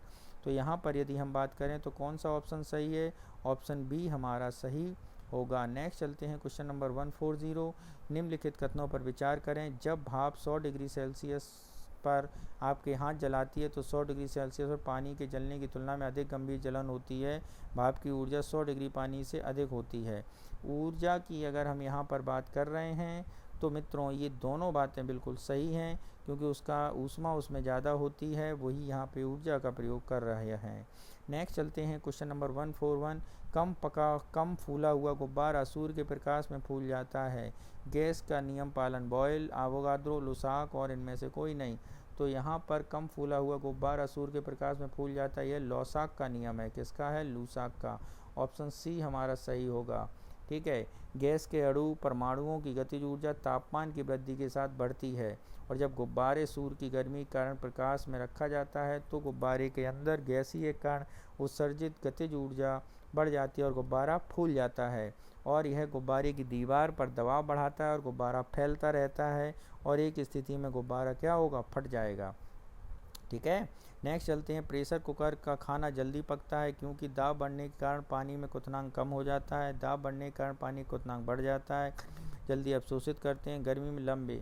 तो यहाँ पर यदि बात करें, प्रेशर कुकर में खाना तेज़ी से इसलिए बनता है क्योंकि प्रेशर कुकर के अंदर दाब बढ़ जाता है और परिणाम स्वरूप से क्वथनांक भी बढ़ जाता है। तो ऑप्शन कौन सा सही है? यहाँ पे बी हमारा ऑप्शन सही है। नेक्स्ट चलते हैं क्वेश्चन नंबर 143। निम्नलिखित कथनों पर विचार करें। सभी अणु यौगिक हैं, हाइड्रोक्लोरिक अम्ल एक यौगिक है। निम्नलिखित का उपयोग कौन सा कथन सही है? तो यहाँ पर यदि हम बात करें तो कथन दूसरा हमारा सही है। ऑप्शन ए बी हमारा सही होगा। नेक्स्ट चलते हैं क्वेश्चन नंबर 144। क्या है? निम्नलिखित कथनों पर विचार करें। कोल्ड ड्रिंक्स में कार्बन डाइऑक्साइड वह अम्लीय है। ठीक है।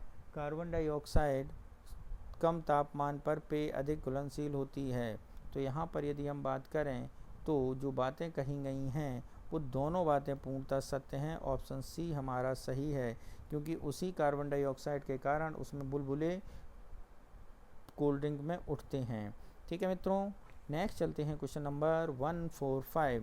निम्नलिखित कार्बन ब्लैक का उपयोग काली प्रिंटिंग स्याही का मुख्य घटक के रूप में किया जाता है। कार्बन ब्लैक समित सीमित मात्रा में हवा हाइड्रोकार्बन दहन से प्राप्त होता है। कौन से कोट का सही बरर कथन चुनें?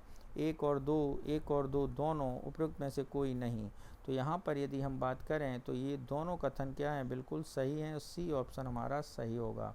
नेक्स्ट चलते हैं question number 146। Methane global warming जैसे योगदान देता है।